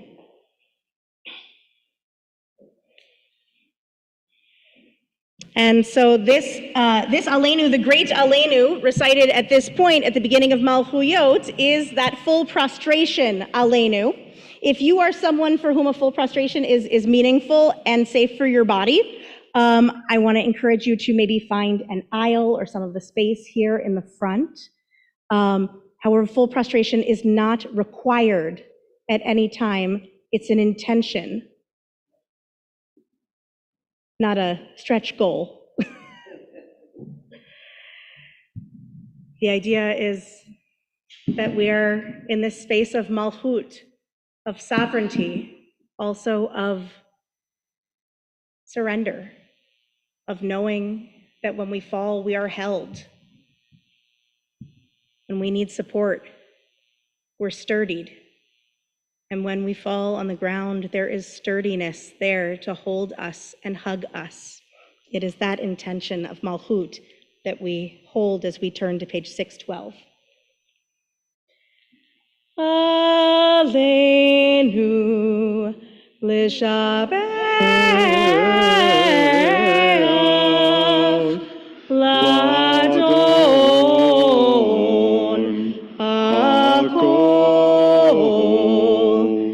latet gedula le'otzer bereshit shenatan lanu Torah emet v'chayei olam nata b'tocheinu v'anachnu horim u'mitachobrim u'modim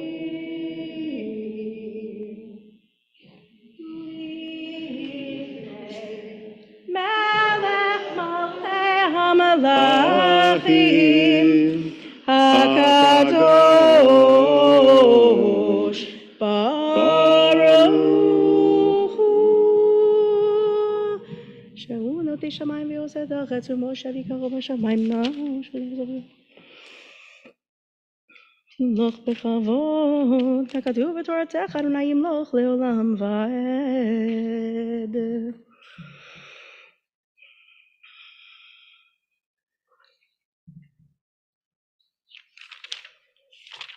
Where are the blasts? Page 632.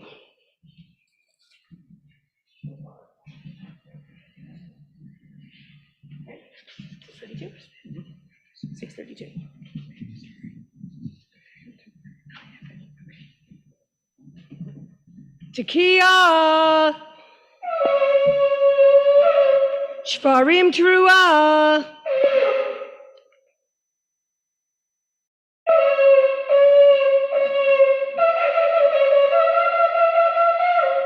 Tekiah. Tekiah.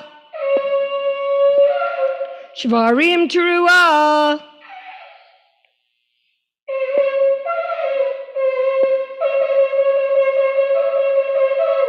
Tekiah. Tekiah. Shvarim Teruah.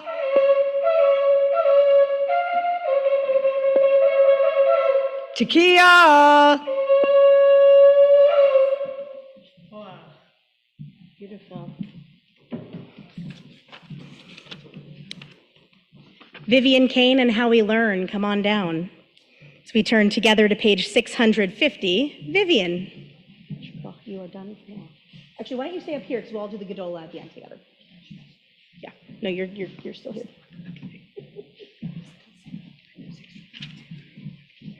And Elisa Belzer and Bert Siegel will be next.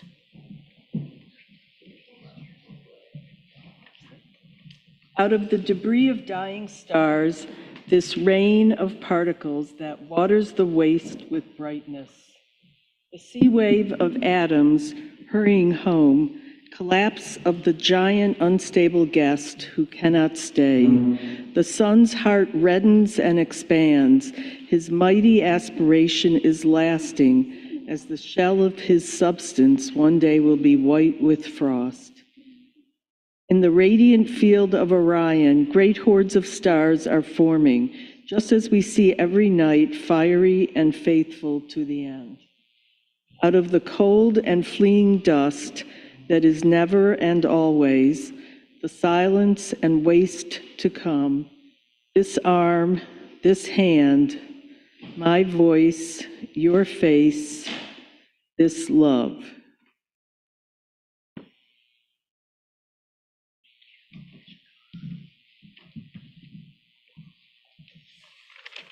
The shofar calls of zichronot, this kavanah of memory and the timelessness of interconnection. Page 652. Tekiah. Shvarim. Tekiah. Shvarim. Ooh. I messed up. Second line, sorry. Tekiah. Shvarim. Tekiah. Tekiah. Shvarim. Tekiah. And we'll also stay up here with Rabbi Elise. We turn together to page 654. At the very bottom of the page, as we turn to centering the voice of the shofar. Our ancestors imagined the divine voice as sometimes booming amidst the fire and thunder, sometimes whispering in the desert wind. When they were able to hear the divine command, a place deep inside them trembled, the place that sometimes trembles when we hear the shofar blast. No shofar calls for shofarot, page 664. And we'll all join together for the Gedolah. Bert, if you'll come on to the middle. Bert, please. Okay. Bert's taking us home.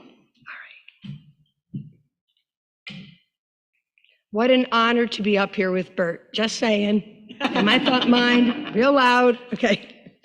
Tekiah. Teruah.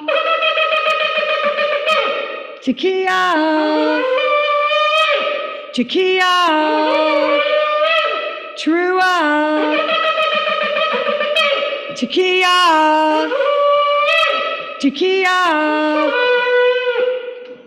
Teruah. Tekiah Gedolah.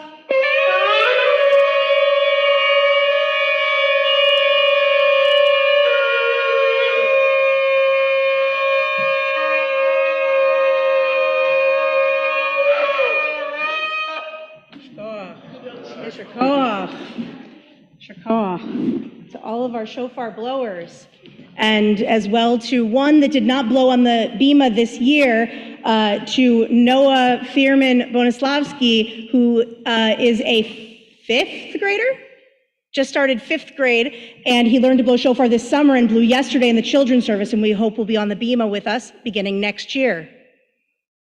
But you do not have to be a child to learn to blow shofar. There are many who learn to blow in adulthood as well.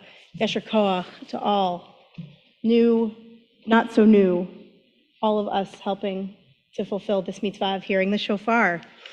And indeed, this is the day. And as we turn to page 674, we raise up our voices in Hayom.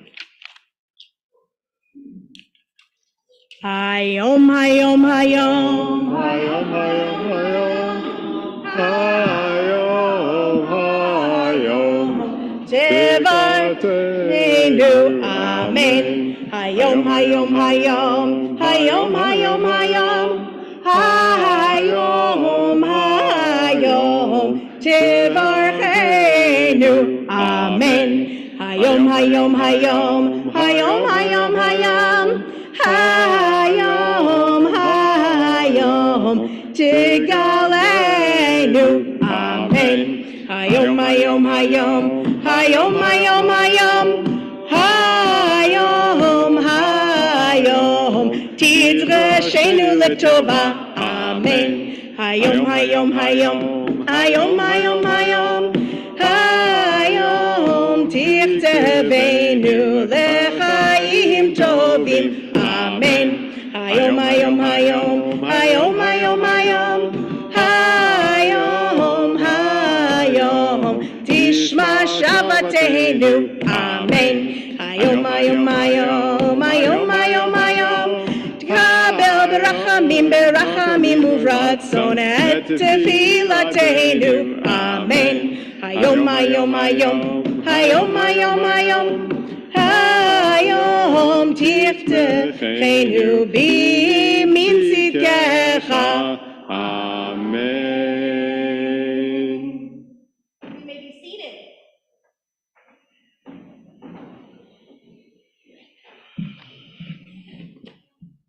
We turn together to page 1216, to the Mourner's Kaddish, and we turn in our hearts and our memories to those whom we've loved and lost at this season in years past.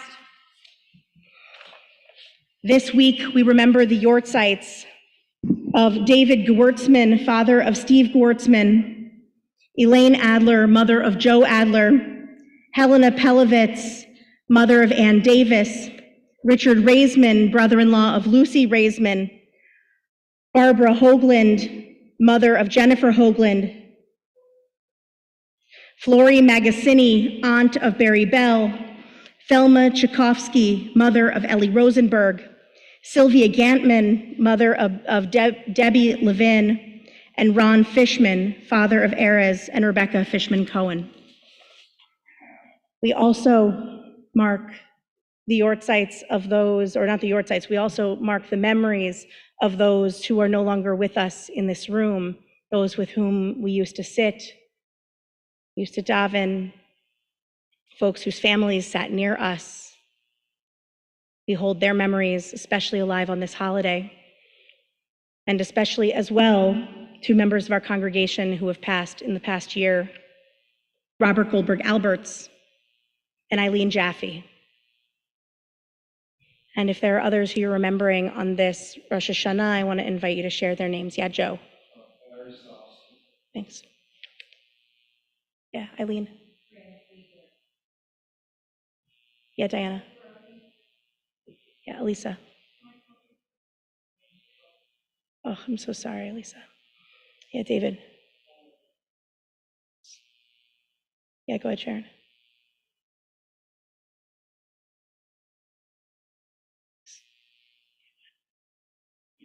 Mr. Peterson. Thanks, Tom.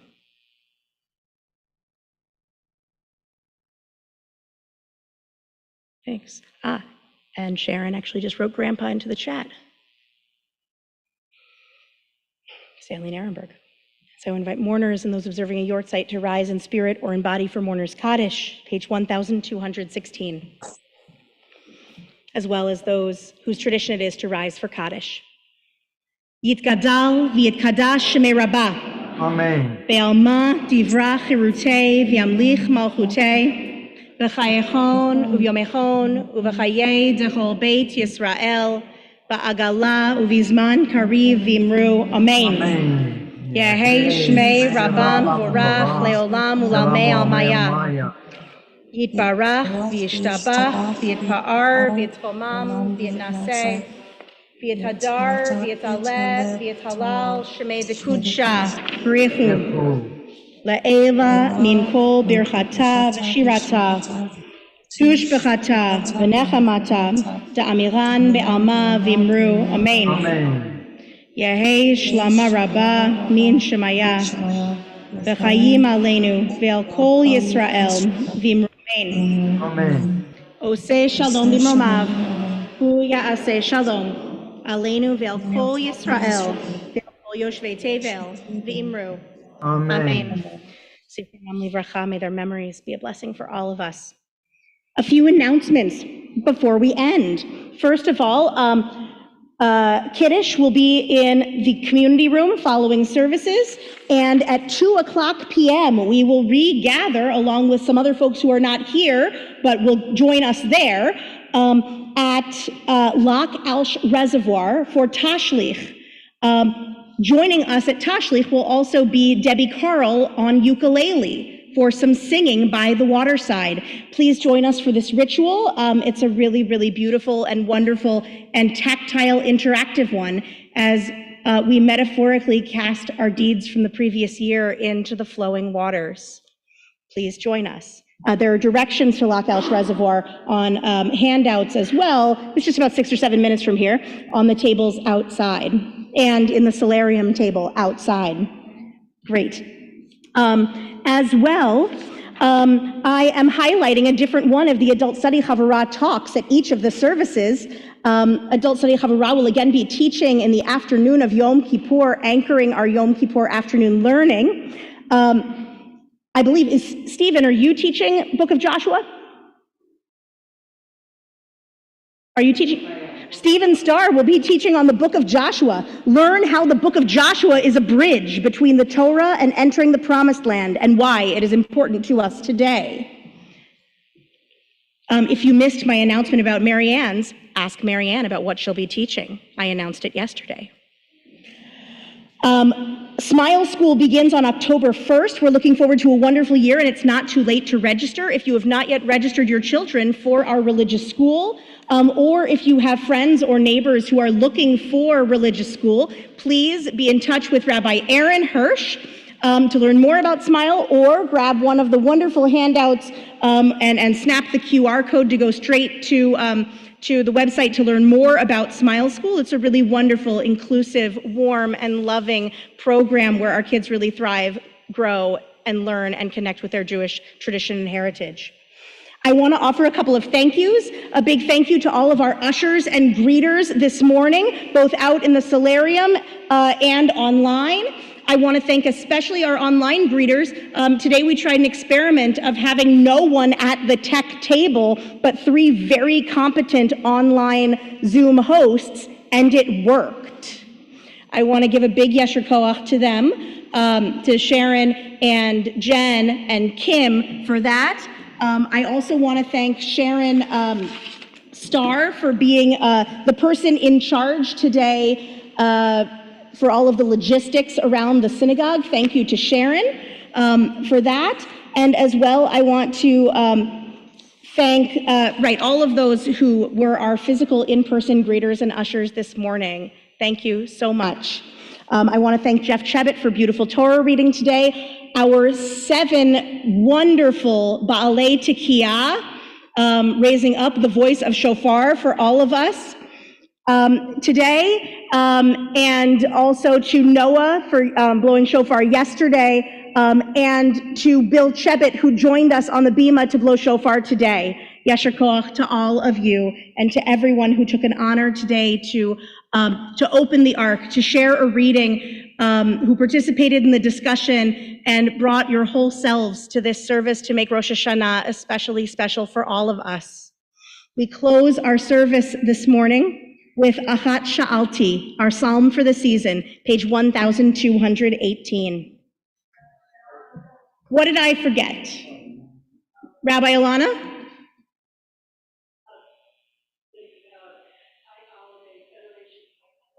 Oh, thank you, because this is the last service of High Holidays before Kol Nidre. Thank you. That is a very good one. Breaking announcement from Social Action Tikkun Olam. Yes, this year's High Holiday food drive through Federation. Please do not bring canned goods and non-perishables to the synagogue. This year, as in the past few years, we will be participating in the food drive by way of bringing gift cards to local grocery stores. This enables people who are experiencing food insecurity to shop for the foods that their family wants, to be sure to fill their pantry with things that people will eat and not to have food go to waste. Please help us to uphold both this both to fulfill this mitzvah of feeding the hungry and also the mitzvah of allowing everyone to live with dignity and justice by bringing gift cards to local grocery stores in denominations up to $50. You can bring them to Or Hadash on Kol Nidre, on Yom Kippur morning, or in the lead up to Kol Nidre into the white box outside of the office. Please do give and give generously so that everyone who is hungry in our area may eat and that we can all have a food secure 5784. Please also see HaKesher for additional details in terms of feeding the hungry in our community. In signing up for our Sukkot Make a Meal program, we'll be announcing more about that on Yom Kippur, but please do start looking at that and put it on your radar screen for our annual Erev Sukkot Make a Meal, where we assemble upwards to 200 meals for those in our immediate vicinity who are experiencing food insecurity. Achat Sha'alti, page 1218. Achat Sha'alti met Adonai, otav akesh. Achat Sha'alti met Adonai, otav akesh. Shivti bevet Adonai, goyim echayai, lachazot benoam Adonai, ulevaker bechalom. Lachazot benoam Adonai, ulevaker bechalom.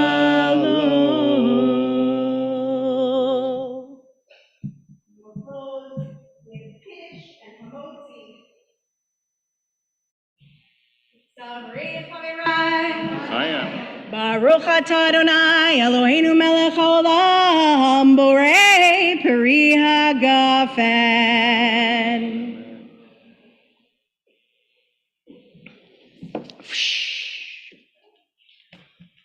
Baruch atah Adonai Eloheinu melech haolam hamotzi lechem min haaretz. Shana Tova. Shana Tova, everyone. Please enjoy Kiddush together in the community room or bring your own Kiddush at home. Catch the challah.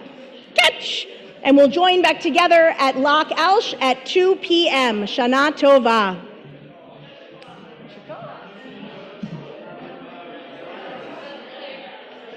Oh, yeah, it was good. 15 minutes late. 15 minutes is within the margin. Definitely. 30 to 45 less so. Okay.